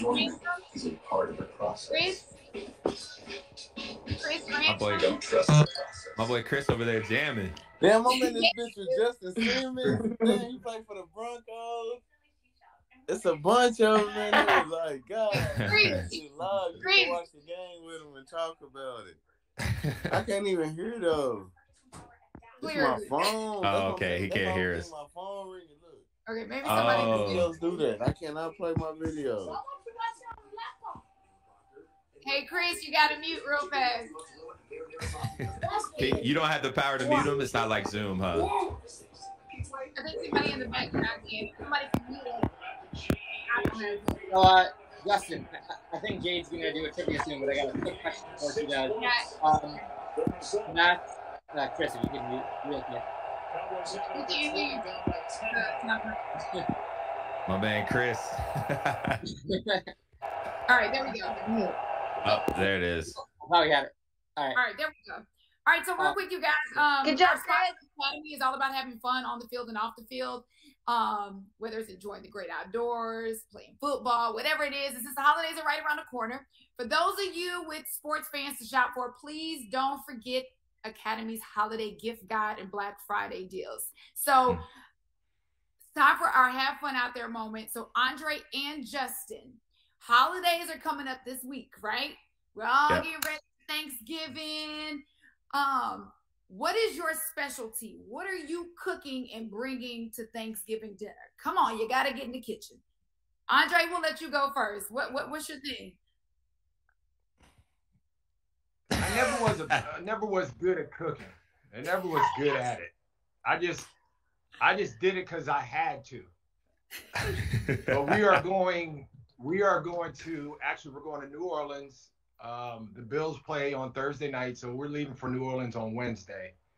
And I know we got ran through today by the Colts, but very disappointing game, but it's and beignets. We're gonna have some beignets. What else are we gonna have? Turkey legs, beignets. Coming to y'all house. I don't drink. Yeah. Well, Teresa represents a little. She represents Marcus Williams. You know Marcus Williams with the Saints? Oh, yeah. Safety for the Saints. Yeah. Yep. And we love Max. So, yeah, Max is going to be there. Max is going to be there? No. Max not coming? I work with Max. Max not going to be there. Yeah, so we're going to be in New Orleans for Turkey Day. So we're going to have a Creole New Orleans style gumbo, throw the turkey and fried up, Bourbon Street, Thanksgiving. Period. Oh, I'm coming to y'all's Thanksgiving. That's gonna be way better than over here. What about you, Justin? Are you cooking, or what do the holidays look like for you? Yeah, so I got a new Traeger, and so I'm gonna attempt on Thursday. We got to prep it before that, but I'm gonna attempt to smoke a turkey, and I'll keep y'all tuned to see how that goes. And no promises. I'm gonna attempt it. This is the first time. Oh yeah, this is the first time. I smoked. You gotta practice over the summer because you can't mess up the turkey on. Nah, we got a backup plan just in case. But I am, I said I want to help this year. I want to do something. I'm tired of you just talking to my wife. I'm like, I'm tired of you, just having me do the cranberry sauce or like check the oven for me. Well, like, let me get a real job. I said, let me get a real job. Hey, take a picture of the turkey. Take a picture of the turkey and tag us, man, because I want to see what you did. All right, I'm gonna do that. Make sure you don't burn his legs off. Don't burn his legs off. Hey, it's either gonna be a picture of my turkey or a picture of the backup turkey I bought. So one way or the other, it's gonna be a nice looking picture. Smart guy. Yeah, that's smart. You're right. Justin, we want to thank you. Seriously, the fact that you came and hung out with us on your bye week is a really big deal. Even though I'm a little salty, you beat my Cowboys a few weeks ago. I'll hold it against you. So let's do some Academy trivia real fast because we love to do giveaways and give away gift cards. So Justin, you're having a killer year. You have 47 tackles so far, right? 47, about 47? That sounds about right. Pro Bowl. He should make the Pro Bowl this year. Ding, ding, ding. My guy. All right. Appreciate it. First person to answer this question correctly in the chat is going to win an Academy gift card. All right. So get your fingers ready. Get them on the buttons. First person to answer this question. How many interceptions does Justin Simmons have this year already? Is it 3, 4, or 5? Hurry up. Put your answer in the chat. Let's see who gets it. Oh, shoot. Dang, they are so fast. Scott Napier I think is his last name. Scott, unmute yourself. Congratulations. The answer is 4. Hey, he said that fast. Yes, he did. He definitely did. All right, Tommy, what did he win? All right, yeah, Scott, that was so fast. I wonder if you knew what the question was ahead of time. He won a Broncos jersey. We'll send you a Broncos jersey or a hoodie. We'll send it to you ASAP. Scott, you're our Academy trivia winner, and you're getting $100 from Academy Sports and Outdoors. Thank you very much. Congratulations, man. Good job. That Broncos jersey, by the way. Andre, that's inclusive. That yellow coat bobblehead you got there, Andre. So which was your favorite of those 4 interceptions, Justin? Oh, my favorite. I gotta think. Probably the second pick in the Washington game. Well, it was supposed to be a game. It was supposed to be a game winner. This is an interception in our end zone to stop them from scoring for tying the game. And that was probably my favorite one so far. Yeah. I like that. hey, Andre, I do have a question for you. So I have some friends down the street that are actually going to Philadelphia this week, and they are going down there to celebrate Thanksgiving, or up there, I should say. I'm in Texas to celebrate Thanksgiving. Right. Should they make the extra trek further north of Philadelphia to check out Andre Reed Stadium? Yes, please do. It is a great place. Kutztown is a little D2 school I went to. You're going to see a lot of cows and a lot of things on the way there. You'll see some cows probably there too, but what a great atmosphere for D2 football at Kutztown. Definitely. They just actually won the PSAC championship this past weekend. So they are in the playoffs for the PSAC playoffs this year again. And I just was back there a couple weeks ago for homecoming. And we all know homecoming, no matter what school it is always a great time. But when a stadium's named after you, it makes it a little more special, no doubt about it. A stadium. I have a stadium, a field, a street, and a park named after me. Isn't he so humble? Just give a little shout out to the people. Justin, I got a question for you. So you're in Denver, so I want to hear your thoughts about the Colorado Rockies, and if you're friendly with any of the guys, and particularly Trevor Story, who's I think is going to get paid a little bit of money this offseason. But Alex Smith, who was on earlier today, always wishes that he was a baseball player because of the way the contracts are structured. But if you weren't playing football, what professional sport, A, do you think you'd be good at? And two is, would you think that from a financial standpoint, you would prefer over football? Yeah, that's a really great question. So to answer first, I would say basketball. That would probably be my first choice in terms of like what I think I would be good at. But structure wise, I think it's no question, contract structure wise, it would be baseball. Like they have it, with their CBA and how everything's are constructed. I think they have the best overall setup, like for the players. So I wish I could do basketball, but basketball has a pretty good setup too, but I wish I could do basketball with like that baseball setup if I couldn't do football. So that'd be like my perfect world right there. That's a really good question. Are you really good right now, Justin? You got some game? You got some game on the court? Oh yeah. I could make something happen. I ain't gonna say I could be in the G League or the NBA by any stretch of the imagination, but overseas, if I had to go play in Europe, I think I could make. I think I could make something happen if I had to go over there. Nice. So Justin, we talked about stats. Obviously, the Academy trivia was about your interceptions.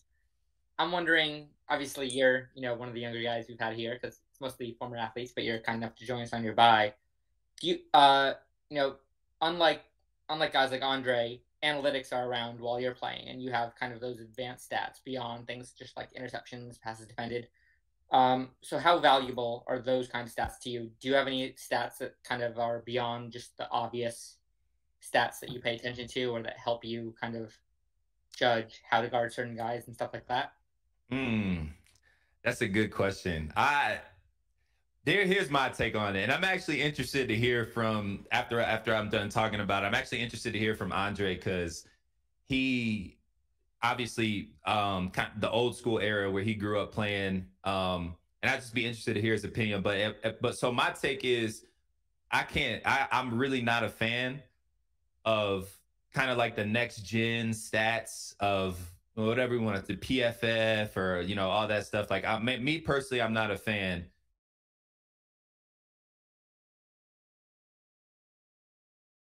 And it could be accurate, but I'm just personally not a fan because I see a group of people very knowledgeable in what they do in their craft and in their work, but I see a group of people that are grading tape based off of like what they see instead of what they know. So for example, like in a zone coverage on defense, there could be a multitude of layers. Like just because a coverage is cover 4 doesn't mean it's cover 4 to every person. Like cover 4 in my defense is different than cover 4 in the Buffalo Bills defense. The way that they want it to be ran, the way that they have guys covering the routes, it's just different. In an overarching scheme of it, it's just different, right? Like I think, and I can't really speak for offensively, but my whole point is like you grading me off of my efforts on Sunday is great, but what I care about is winning, and what I care about is like doing my job the way that my coach has taught me to do my job. And that's really like the true evaluation. Like if my coach gives me a check and PFF gives me a minus, then like that is what it is. And obviously if you're grading like overall grades of like missed tackle, things like that, like you could grade those types of things. Like anybody could grade and say like, oh, this is a missed tackle, that's a minus. But when you're talking about like your actual execution of the play, I don't necessarily agree with that. But that's how I play the game. I don't really care what the outside world says. What do my teammates say? What do my coaches say? Did I do my job? And that's all did I do my job at a high level? That's really all I care about. So. Justin's just about ready to get in the booth with Joe Buck. Yes, he is. Hey, Andre and Justin, we're going to do one more Academy Have Fun at their moment. So I want to ask both of you guys, if you could have your dream hang, you see how we're all here and, you know, hanging out with you guys, but if you could put together your own dream hang, who would you have? You can only choose 3 people. They can be athletes, actors, actresses. They could be musicians, whoever. You have to pick 3 people for your dream hang alive. They have to be alive. Oh, okay? I was just about to ask. Yeah, alive, because it's too easy to. For Justin and Andre, I want to hear who would be at your dream hang. Of course, the guys last quarter were like Halle Berry, you know, they were. That's it. That's what they are. Of course. Let me. Actor, actresses, musicians, athletes, whoever. Yep. You got to pick 3. Andre's still thinking too. Look, Justin. I'm going to say. You feel like you had taken the SATs now. I know. I'm really thinking about it. Like, you know, I'm going to just go off like what initially popped into my head. I'm going to say Denzel Washington, Michael Jordan, and Jay-Z. Those are the 3 guys. Ooh. Those are the 3 guys that I would want, like, just to talk shop with, hang out. Just kind of like, you know what I'm saying? I feel like those guys right there, the reason why those 3 popped up for me is because I feel like they were so iconic for their era and in terms of changing their respective careers and you know, for the betterment of what they did. And so like I would just want to pick their brain about like how, you know, all that stuff. That's what I would do. That's what I would pick. Well, Chris Canty and Jamal Charles both chose Denzel also. So just so you know, is gone. Okay, what about you, Andre? Your dream hang. Uh-oh, did we lose Andre? Let me see if he's in here. Are you there, Andre? We can come back to Andre. Okay, when he jumps back on. Andre, are you there? I think you may be muted.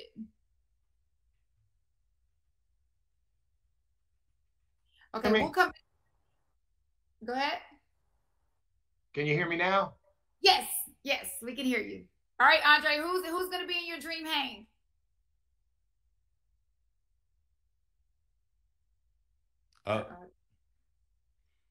Internet can be a tricky business, man. Yeah, it can. All right, we'll wait on him to come back in. We have time, I think, because the quarters are winding down. I don't want to take up too much time for a fan to ask one more question. You got me now? There's Andre. Oh, there we go. Got you. Can you hear me now? Yes. I'm so excited about these people. My dream hang 3 people would be Jesus, number 1. I'm gonna, you know, he's alive, no doubt about it. He's alive. I love that. Keep everybody honest there. I'm gonna go with Oprah because we have the same birthday. So I'm gonna hang out with Oprah and pick her brain. Heck yeah. And then let's see. It'll probably be either you know, we're athletic, so I'm either gonna go. It's a toss up between Tiger and MJ. That was my toss up too. I just said MJ. I was gonna say Tiger. I was. Yeah. I love that list. That's a good one. Well, thank you so much. I lived yeah. Oh, go ahead, I Andre. lived in the same neighborhood, and we've talked a lot. But to sit down with him, especially on this kind of format, it would be fun to see what Tiger says about, you know, how much he knows about the game of football. Yeah. No, absolutely. I love that. That'd be That cool. was a great answer. Your Jesus answer was classic. I love it. Yes, he's alive. Amen. Amen. He's alive. Andre and Justin, thank you guys alive. for hanging with us. Like, you guys are absolutely amazing. I want to remind everybody, don't forget, coming up on December the 18th, we're actually going to be doing an HBCU hang. It's going to be the Celebration Bowl, so MEAC versus SWAC conference. So make sure you get in now, okay? Hurry up and get in now. Again, register for that hang for December the 18th. I can't believe we're already into the 4th quarter. So Andre and Justin, thank you guys so much. Y'all were amazing. Yeah, Guys, I'm putting that hang link. Hey, I want to thank John. John, thank you. Definitely. You're Thanks a for boss, coming. John. Thank you very much. Keep doing what you're doing, bro. I get on here anytime, man. It's all good. Justin, man, I respect your game. Keep doing what you're doing, and the sky's the limit for you, brother. So just keep playing hard, and you're a good player. You're a really good player. So it's an joy to watch you. I really appreciate that. It means a lot with obviously someone with your stature and background. And I mean, shoot, the bus is right there. So that's praise in and of itself. And we talk about, believe it or not, we talk about you a good bit over at the facility. Ed Donatel raves about you. Yeah. He raves about you all the time, man. So we have good conversations, about you most of the time. But I also just want to say thank you to everyone that was here hanging out with us. Really appreciate you guys and the questions, and I really had a blast. I can't thank you guys enough. All right, bye guys. Stay Thank healthy. you. You got it. Thank you. See you guys. This is a rough game. That's all I'm gonna say. This is a bad game. Yeah, it's pretty bad. Jay, you're all business because at one point you were talking and the Cowboys threw a pick and you didn't stop at all. I thought you were gonna be like, and you just kept it going. I'm trying. Like, I'm really trying not to watch. By James Conner, flag comes out. It was draped all over.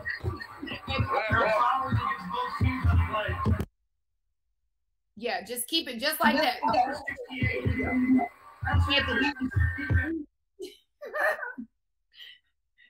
Okay, thank you. Okay, let's see. Justin, are you there? Hey, Justin, I see you. Yep, I'm here. I forgot I was doing the fourth too. So I logged off and I was like, oh yeah, I'm supposed to stay here for the fourth. Yeah, Justin was on with us last quarter. He did an amazing job. You thought you had a break, didn't you? Just went to go grab some water real quick. I'm good to go. Oh, no bathroom or snack breaks around here. No, I'm just joking. Let's see. I think Orlando, we're waiting on them, and we're waiting on Christian Okoye too. You know what? So I'll let the guys go ahead, and if you guys want to unmute, because I know that there were some questions from last quarter you didn't get to with Justin. Justin, that doesn't sound like water. What was that? It's a LaCroix. Oh, it's close. Okay. It's close. It's a little cheap. It's a little cheap drink and my water, so I'm good to go. I got both. So speaking of cheap drinks, so are you really disciplined about what you eat during the season? I can't tell a lie. I'm not. I do have a. My wife and I invested into a private chef, and so we do have someone that like comes by and drops meals off. That are part of like my recovery. So like we did a test, showed like what my body reacts to well, what it doesn't react to well, and then like kind of like cooked. The chef kind of made those meals cooked to kind of like help me with like my performance. So that's been pretty good. But like if I'm on my own eating, no, I do an awful, terrible job. Okay, so what were some of the foods that you react to well? It's really like more like carb based or so like a lot of like red meat too. And I was really excited about this. Like I was told like I'm allowed to drink maybe a little bit more wine than I have. There's something in like and something in red wine. I forget the exact word that they said. There's something in Alcohol. red wine that there's definitely that. But there's something in the red wine and the red and meats and like the red meats that that my body reacts, really well to. Obviously, too much of that is not a good thing. But that was when I was like, okay, cool. I just heard I can have more wine. Hey, I have a question. I'm a fan of. Can you guys see me? Am I on here? Yes, Christian. Hi. You finally Okay. are on. Yay. Good. How are you? Welcome. I'm good. Good. How's What's up? everybody? You guys. Oh, man. My favorite Kansas City Chief of all time, Christian Okoye. Listen, My new brother. It's happy to see you. Yeah, I'm trying not to Thank geek you, out thank right you. now, It's but good you to have, come without here. question, the coolest nickname in NFL history. The Nigerian Don't give it away Nightmare. yet. Don't give it away, Troy. That's one of our trivia questions. No, that's a trivia question? Seriously? Wait, why would you ask that as a trivia question so people have to figure it out when they should already know that? Oh, my gosh. They should already know that. They should. Oh, that's classic. I'll make up another one. I Don't worry. agree.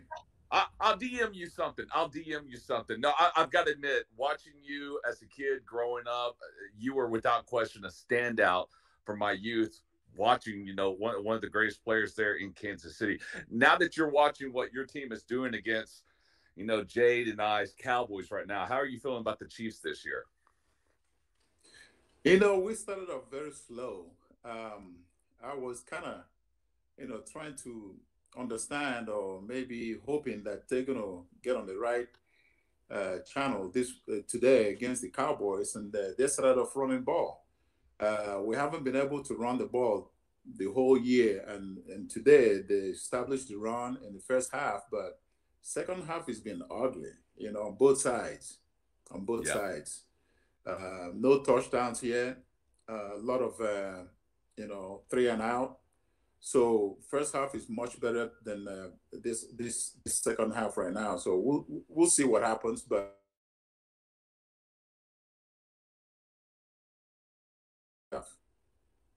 So Christian, I've got a question.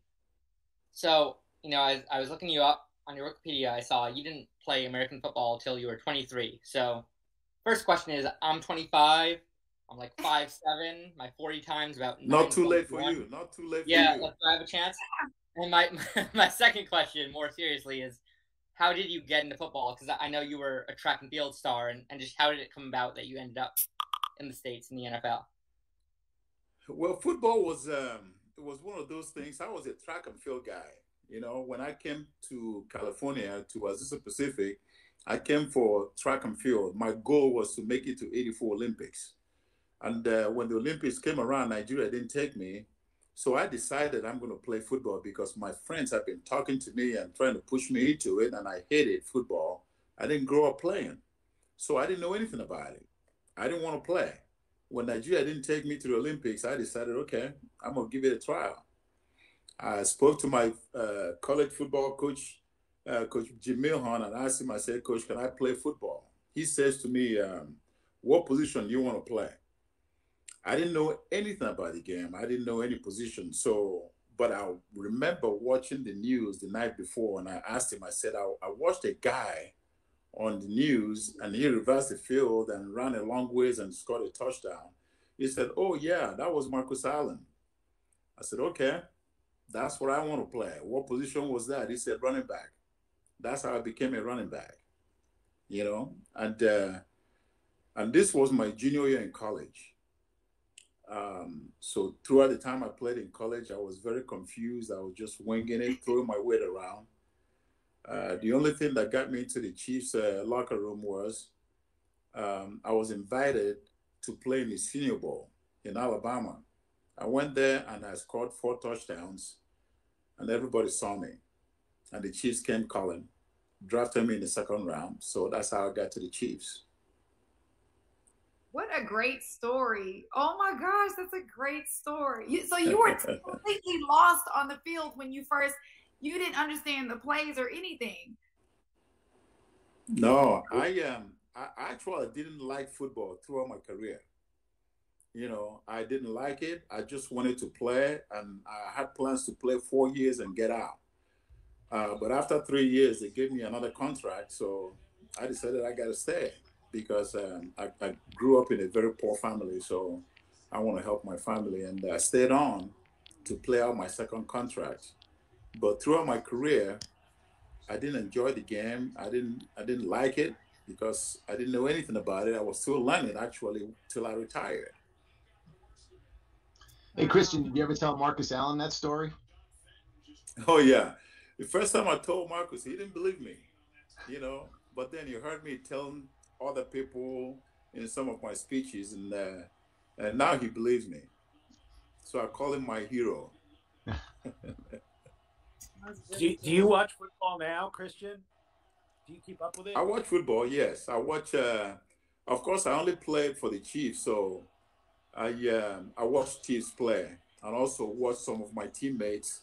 Bruce Arians down in Tampa used to coach me as a running back in Kansas City, so he and I are friends.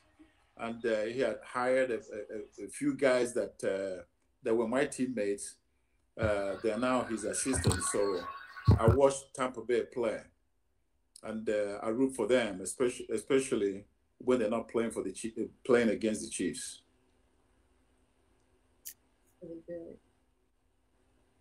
Christian, what was it like to play for Marty Schottenheimer? Marty, we talk about Marty Schottenheimer a lot. His Marty ball that everybody has heard about is, I mean, he worked you hard, man. He worked you hard. I was just talking to Emmy Smith. The old ways of practicing is no longer. Today, I think the NFL players, they wear pads 20 times the whole year. If you do that, how the heck are you going to learn about tackling? That's why you see all these poor tacklers today. But Emily and I were talking about it, and 20 times wearing pads, we accomplished that in a week and a half when I played. You know, we ran inside drill, what we call 9-on-7. That means running the ball over and over again, live in practice. You don't do that anymore.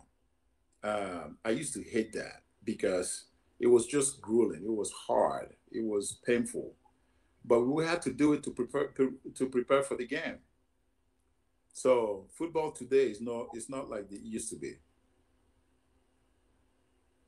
I wonder that style of Marty ball, is that any chance that makes a comeback in the NFL? No, Marty ball will never return to the NFL. The only place you see something that resembles is when you watch the Titans, watching Derrick Henry play. But you know, it's a passing league now. It's easier. If you're successful at throwing the ball, you can move the ball quicker down the field. But those that like to run the ball once in a while, they're very successful. Eric Dickerson and I, Eric is a good friend of mine, we talk about this all the time. You know, when teams tend to run the ball some, they're very successful. New England runs the ball. When they were winning with Tom Brady, people talk about Tom Brady being the best quarterback in the league ever. When he was winning Super Bowls, he was running the ball. The only thing is that you don't remember the names of those who were running the ball, but he ran the ball a lot. You know, if you watch his stats it's not something to be so proud about, but he didn't turn the ball over. He managed the game very, very well, and they ran the ball. That's how they won. So run games, if you're a team who like to run the ball some, you're going to be successful. Dallas are doing it, but they don't run it the way they have run it 3 years ago. They have to put the whole package together. Kansas City is still trying to learn that, and we haven't been able to do that yet. So, Christian, I talked to Justin a while ago about gaming. Also, Justin, while you're here, I also have a chef who drops off meals at my door. Her name is Grubhub. They brought me these chicken fingers. But Christian, I don't know if you know this, but you're famous for being unstoppable in the video game 91 Tecmo Bowl. I'm wondering if anyone's ever told you this and if you ever played it or seen the videos of you in it, because you're impossible to tackle in that game. Yes, people have told me that every time I go for an appearance, people always bring it up so I can sign a form. And I had never seen the game. I hear about it every time I go someplace. I think it's 3 years ago that NFL Films came and did a story on that, and I got to play it. They brought it with them. So we sat in my office, they hooked it up, and they showed me how to play it, and I played myself. And it was fun. You know, Tecmo Bowl is kind of like Madden of today. If you guys don't know what Tecmo Bowl is, it's a lot of fun, especially when it came out. A lot of people loved it. And they still have some guys who are playing it today, even though it's not being made anymore, but they still got it and play it. But Madden is taking over. So I have a question for you, Christian, and for Justin. So, Christian, Do you remember the hardest hit and who hit you the hardest when you were playing? And Justin, who was the hardest person for you right now to cover, right? Like that you like are really nervous about. Do you remember that, Christian? The one hit that you took. Yeah. You'll never forget. I remember that. Well, the one that people like to think about is the one in Denver with Atwater. But it's not even close, because that one right there was on Monday night, and Atwater was mic'd, and it looked like it was a bad hit, but it wasn't. The one I like to tell people about is in Chicago against the Bears. It was against Richard Dent. If you guys remember who Richard Dent is, Richard is like, he was a freak of nature. He's a big guy. He can run, strong, defensive line. Also, he never left the field. He plays on the running game, and then against the pass too. He's a pass rusher. So we were playing against him, and it was 3rd and 1 or 3rd and 2, something like that. And I ran the ball. And Richard, of course, everybody knew I was going to get the ball. Richard came after me, and he and I hit. He fell one side and I fell the other side. I got up walking towards my huddle, and he followed me to my huddle. And one of the offensive linemen on my team says, "Hey, Richard, your huddle is over there." So what happened is that when I got up, I was woozy, and he was woozy too. So we knocked each other out. Steve DeBerg calls the play in the huddle again. He calls the same play on the other side. I told Steve, "No, I can't run the ball right now." He says, "Are you okay?" I said, "I'm fine, but I cannot run the ball right now. So we have to throw the ball." So he changed the ball, he changed the play, and we threw the ball. Years later, like a few years ago, about 4 years ago, we were in Vegas, and somebody asked Richard, what was the worst hit you ever took? He looked at me and pointed against me. I told him, I said, "Richard, we never talked about this, but I remember the exact play you're thinking about." And I described it, and he said, "Yes, that's the one." And he says that was the only time he got knocked out. So that's the one. That's a great story. What about you? You'd be in the concussion protocol today for a week, right? If it was today's game.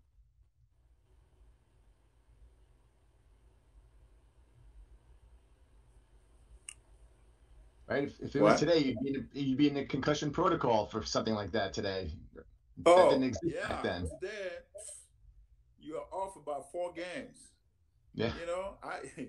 You guys don't even know what we went through when I was playing. I remember when my shoulder would come out, I learned how to pop it back in on the field. Yes, I popped my shoulder back in for 1 whole year. After the season, I had a surgery. You see? So the injuries I played with, and some of my teammates played with, and some of my friends, today, players will be off the whole year. I tore my bicep muscle, and I see guys tearing the bicep muscle, and they'll be off the whole year. But I never missed a game when I played. I love that.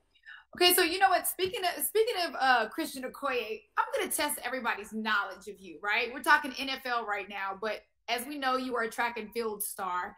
So we're going to do Academy trivia, and the first person to put this answer correctly in the chat is going to win a gift card courtesy of Academy. So you can't answer, Christian. You can't play, but you can tell us if the answer is okay.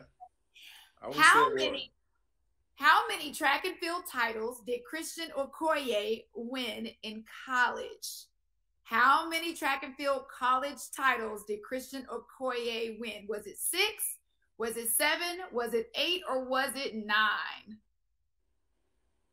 Oh, they're putting 3. Nope. That's not what I saw.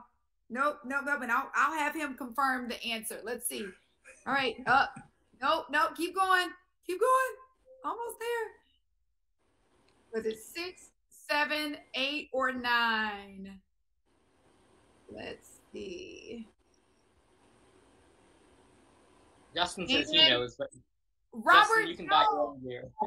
Robert Jones, I believe, has the answer correct. Now you I confirmed wanna. correct, Christian.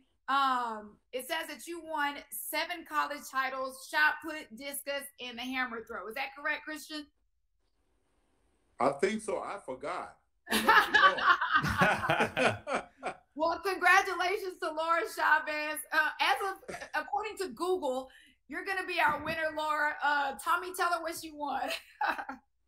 Yeah, so Laura, you're here, and Laura, before I give you your prize, I know your son is a big Cowboys fan. You told us last time. Does he want to say hi? Say hi. Hi. Look, show him your jersey. Yes, because Mom's a Packers fan. Oh, what's your name? Andrew. Andrew. Well, Andrew, you just won $250 from Academy Sports. Wow. Whoa. Whoa. For Christmas. That's awesome. Congratulations. Thank Yeah. you. Thank you. Wow. Yeah, that's going to be great for Christmas. Yes, Definitely. it is.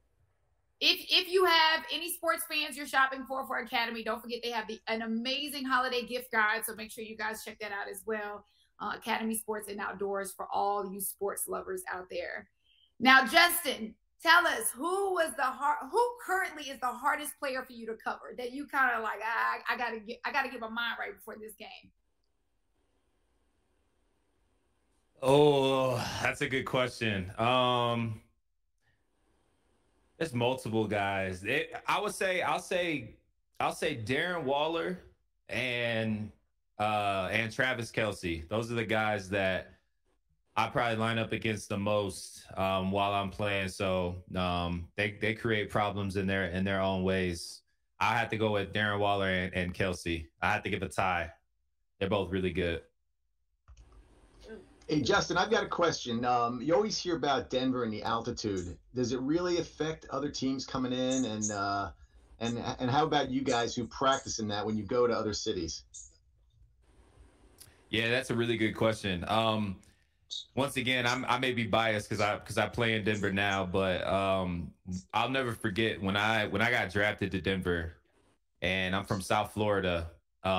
And so I'm thinking like, it's really humid. You got to deal with the humidity. Like I'll be fine transitioning to Denver. And I have asthma. So when I went to Denver, I'll never forget, man, like that spring, the first couple of weeks I had in spring practice when it was just the rookies.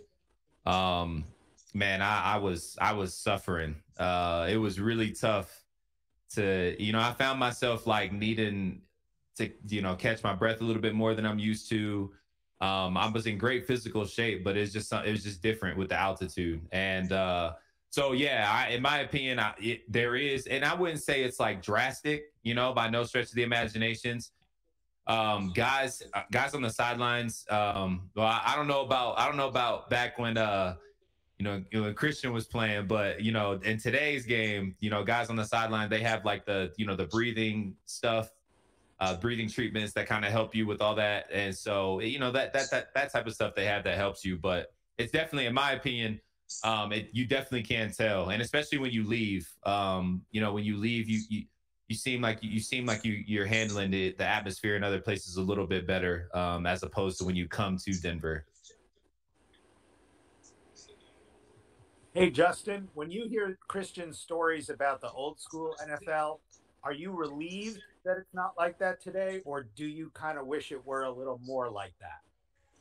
That's a really good question. Honestly, in some aspects, I wish there was still some of that incorporated into today's game. Like I think, I like player safety, like the stretches that they made to have to have player safety be. It is what it is today. I feel like there are some things that they kind of like have taken away from the game and have made it exactly what, Christian was talking about. Like I'm sitting here listening to him talk about the game and I'm like, yeah, he's absolutely right. Like I hear stories from, Steve Atwater and some of the guys that are still hanging around the Denver community, like Rod Smith and all these guys.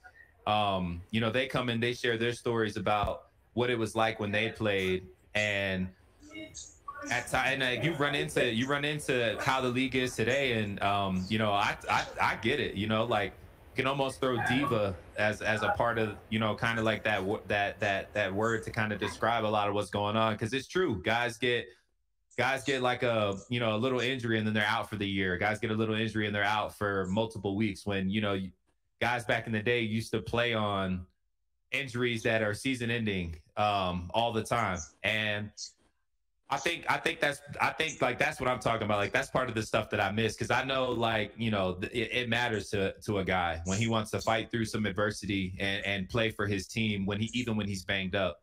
You know, like even a banged up like, I'll just use Christian, like even a banged up Christian Okoye is gonna do way more for our team than, you know, the guy that's behind him. And I think like that kind of gets that. I feel like that kind of gets lost. And don't even get me started on the rules of today's game. As a defender, you know, I'm by no means a fan of any of those rules. So, you know, yeah, it is what it is. Hey, real quick, you guys, I think Orlando just checked in. Orlando, are you here? Yeah, I'm here. Hey, Orlando, I hope you didn't bet on the Cowboys today like I did. Nah, I didn't. I kind of figured this was gonna happen. Don't say that. I did. I figured it was gonna happen.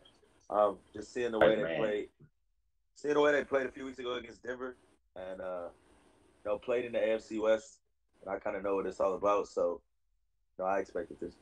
Kansas City's a tough place to play as well. Gotcha. All right, you guys, we only got a couple minutes left. We're down to our last 2-minute mark, so jump in with your questions. Orlando's just joined us too. Still, we have Christian Okoye on, Justin Simmons, so you better take advantage. Hey, I got kind of a silly question. So, and this sort of comes from a rain delay where I got to talk to Jabba Chamberlain for a little while, and he told me, like, on games when he knew he didn't have to pitch, he would take like a pillow and a Snickers bar out to the bullpen and just take a nap.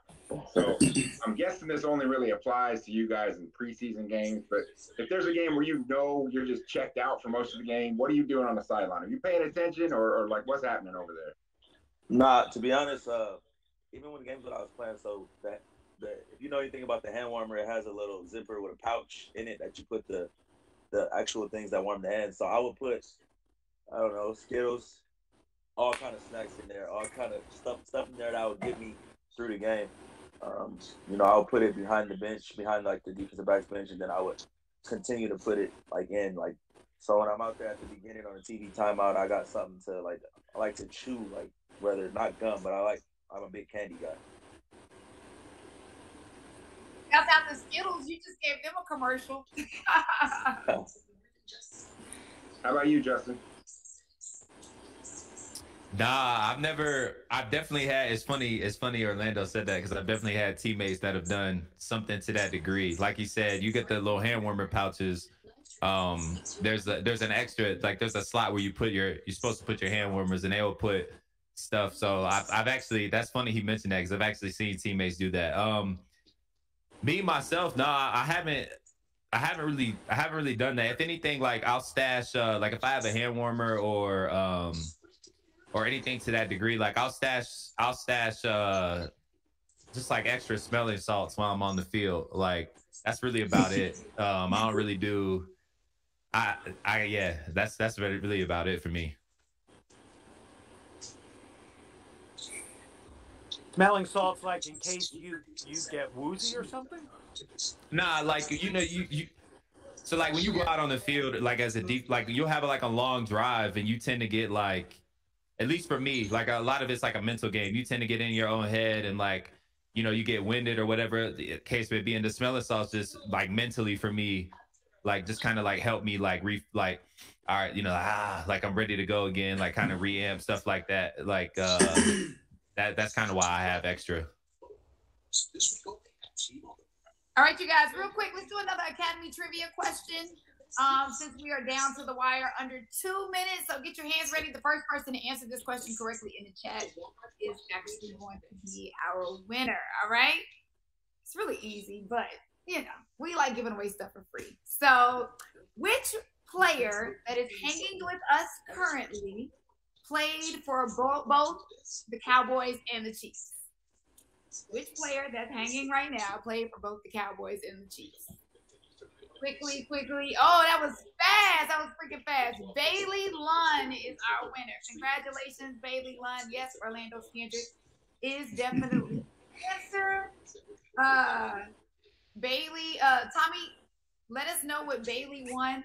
And then I'm going to ask you really quick, Orlando. So do you consider, are you a Cowboy for life? Is that where your heart is? Of course I am, but I enjoy my time in Kansas City. Andy Reid was probably one of the best coaches that I've ever played for. Just the fan base in Kansas City, that the game day atmosphere was like everything, and I mean, I'm happy I got to do it. I wouldn't trade it for the world. I kind of wish it would have been. I wish I would have been a year later and I could have got that Super Bowl instead of losing in the AFC Championship. But yeah, I loved it. But I still consider myself a Chief. I root for them. Every Sunday I'm rooting for the Chiefs and the Cowboys. Well, so today, who did you choose before you see what you see now? I chose the Chiefs just because my man. I developed a good relationship with Chris Jones when I was there. He was younger. Anthony Hitchens came over from Dallas. I actually came after him. And Charvarius Mooney Ward, he was there. He was a rookie when I was there. And, just a lot of those guys were there when I was there. Tyreek, Patrick, Demarcus Robinson. So Travis Kelce, who I'm cool with. And I just want to see the best teams, and I think the Kansas City Chiefs, they're trending in the upwards direction, and I think, they're the better team right now. That's good. All right, Tommy, so what did Bailey win? She just answered our trivia. Well, Jay, first of all, I'm sorry. I was hoping for you to come back there, but I think that pick sealed it. Bailey, Bailey, congrats. You're our Academy fan of the fourth quarter, and you're getting $150 from Academy. Woohoo! Congratulations. Very nice. Orlando, your friend Chris Jones sealed the game for us. Huh? What'd you say? Chris Jones just got the game-sealing play right there. Chris should be FC Defensive Player of the Week. I think he has about 4 sacks today. Yeah, he played good. He did. I think the biggest difference right now is that they've went and got Melvin Ingram, and Frank Clark's back healthy, and they've allowed Chris to go back in and play 3 technique, and that's his best position. I think he's playing in his position. And I like that because Mike, we see you. Do you have a last-minute question, Mike? Nope, I think he accidentally was off. Well, you guys, first of all, I want to say to Christian, Orlando, Justin, it has literally been an honor to hear your insight on the game, to have you guys join us on Hang. Christian, I mean, kudos to you. Like, you are a freaking legend. Your story about how you got into the league, absolutely amazing. Priceless. Thank you for sharing that with us. Justin, good luck on the rest of your season, except for when you're playing against the Cowboys. I love you to death, but I just got to be honest. Go out there and keep killing it like you are. Orlando, thank you so much for jumping on. We appreciate everybody's time. Seriously, you guys, for coming and hanging with us. It really means a lot. Shout out to Academy Sports and Outdoor for making this possible, for making this free for the fans. And don't forget, you guys, please, please, please go to letshanglive.com. Letshanglive.com. Register for the HBCU game that's coming up on December the 18th. We're going to be hanging again. MEAC versus SWAC for the Celebration Bowl. So maybe we'll get Orlando back in here, and Justin, if he's not playing, and Christian as well. So thank you guys so much for Jade, I'm just going to jump in and say it's actually letshang.live for our next event. What did I say? Yes, letshang.live. Oh, letshang.live. Okay, letshang.live. That's how you do it. Letshang.live. There you go. Make sure you guys get registered, okay? Thanks, everybody, for hanging with us today. Thanks. This was lots of fun. Thank you. Yeah, thank you guys for your time. Appreciate you. Appreciate it, everybody. Bye, guys.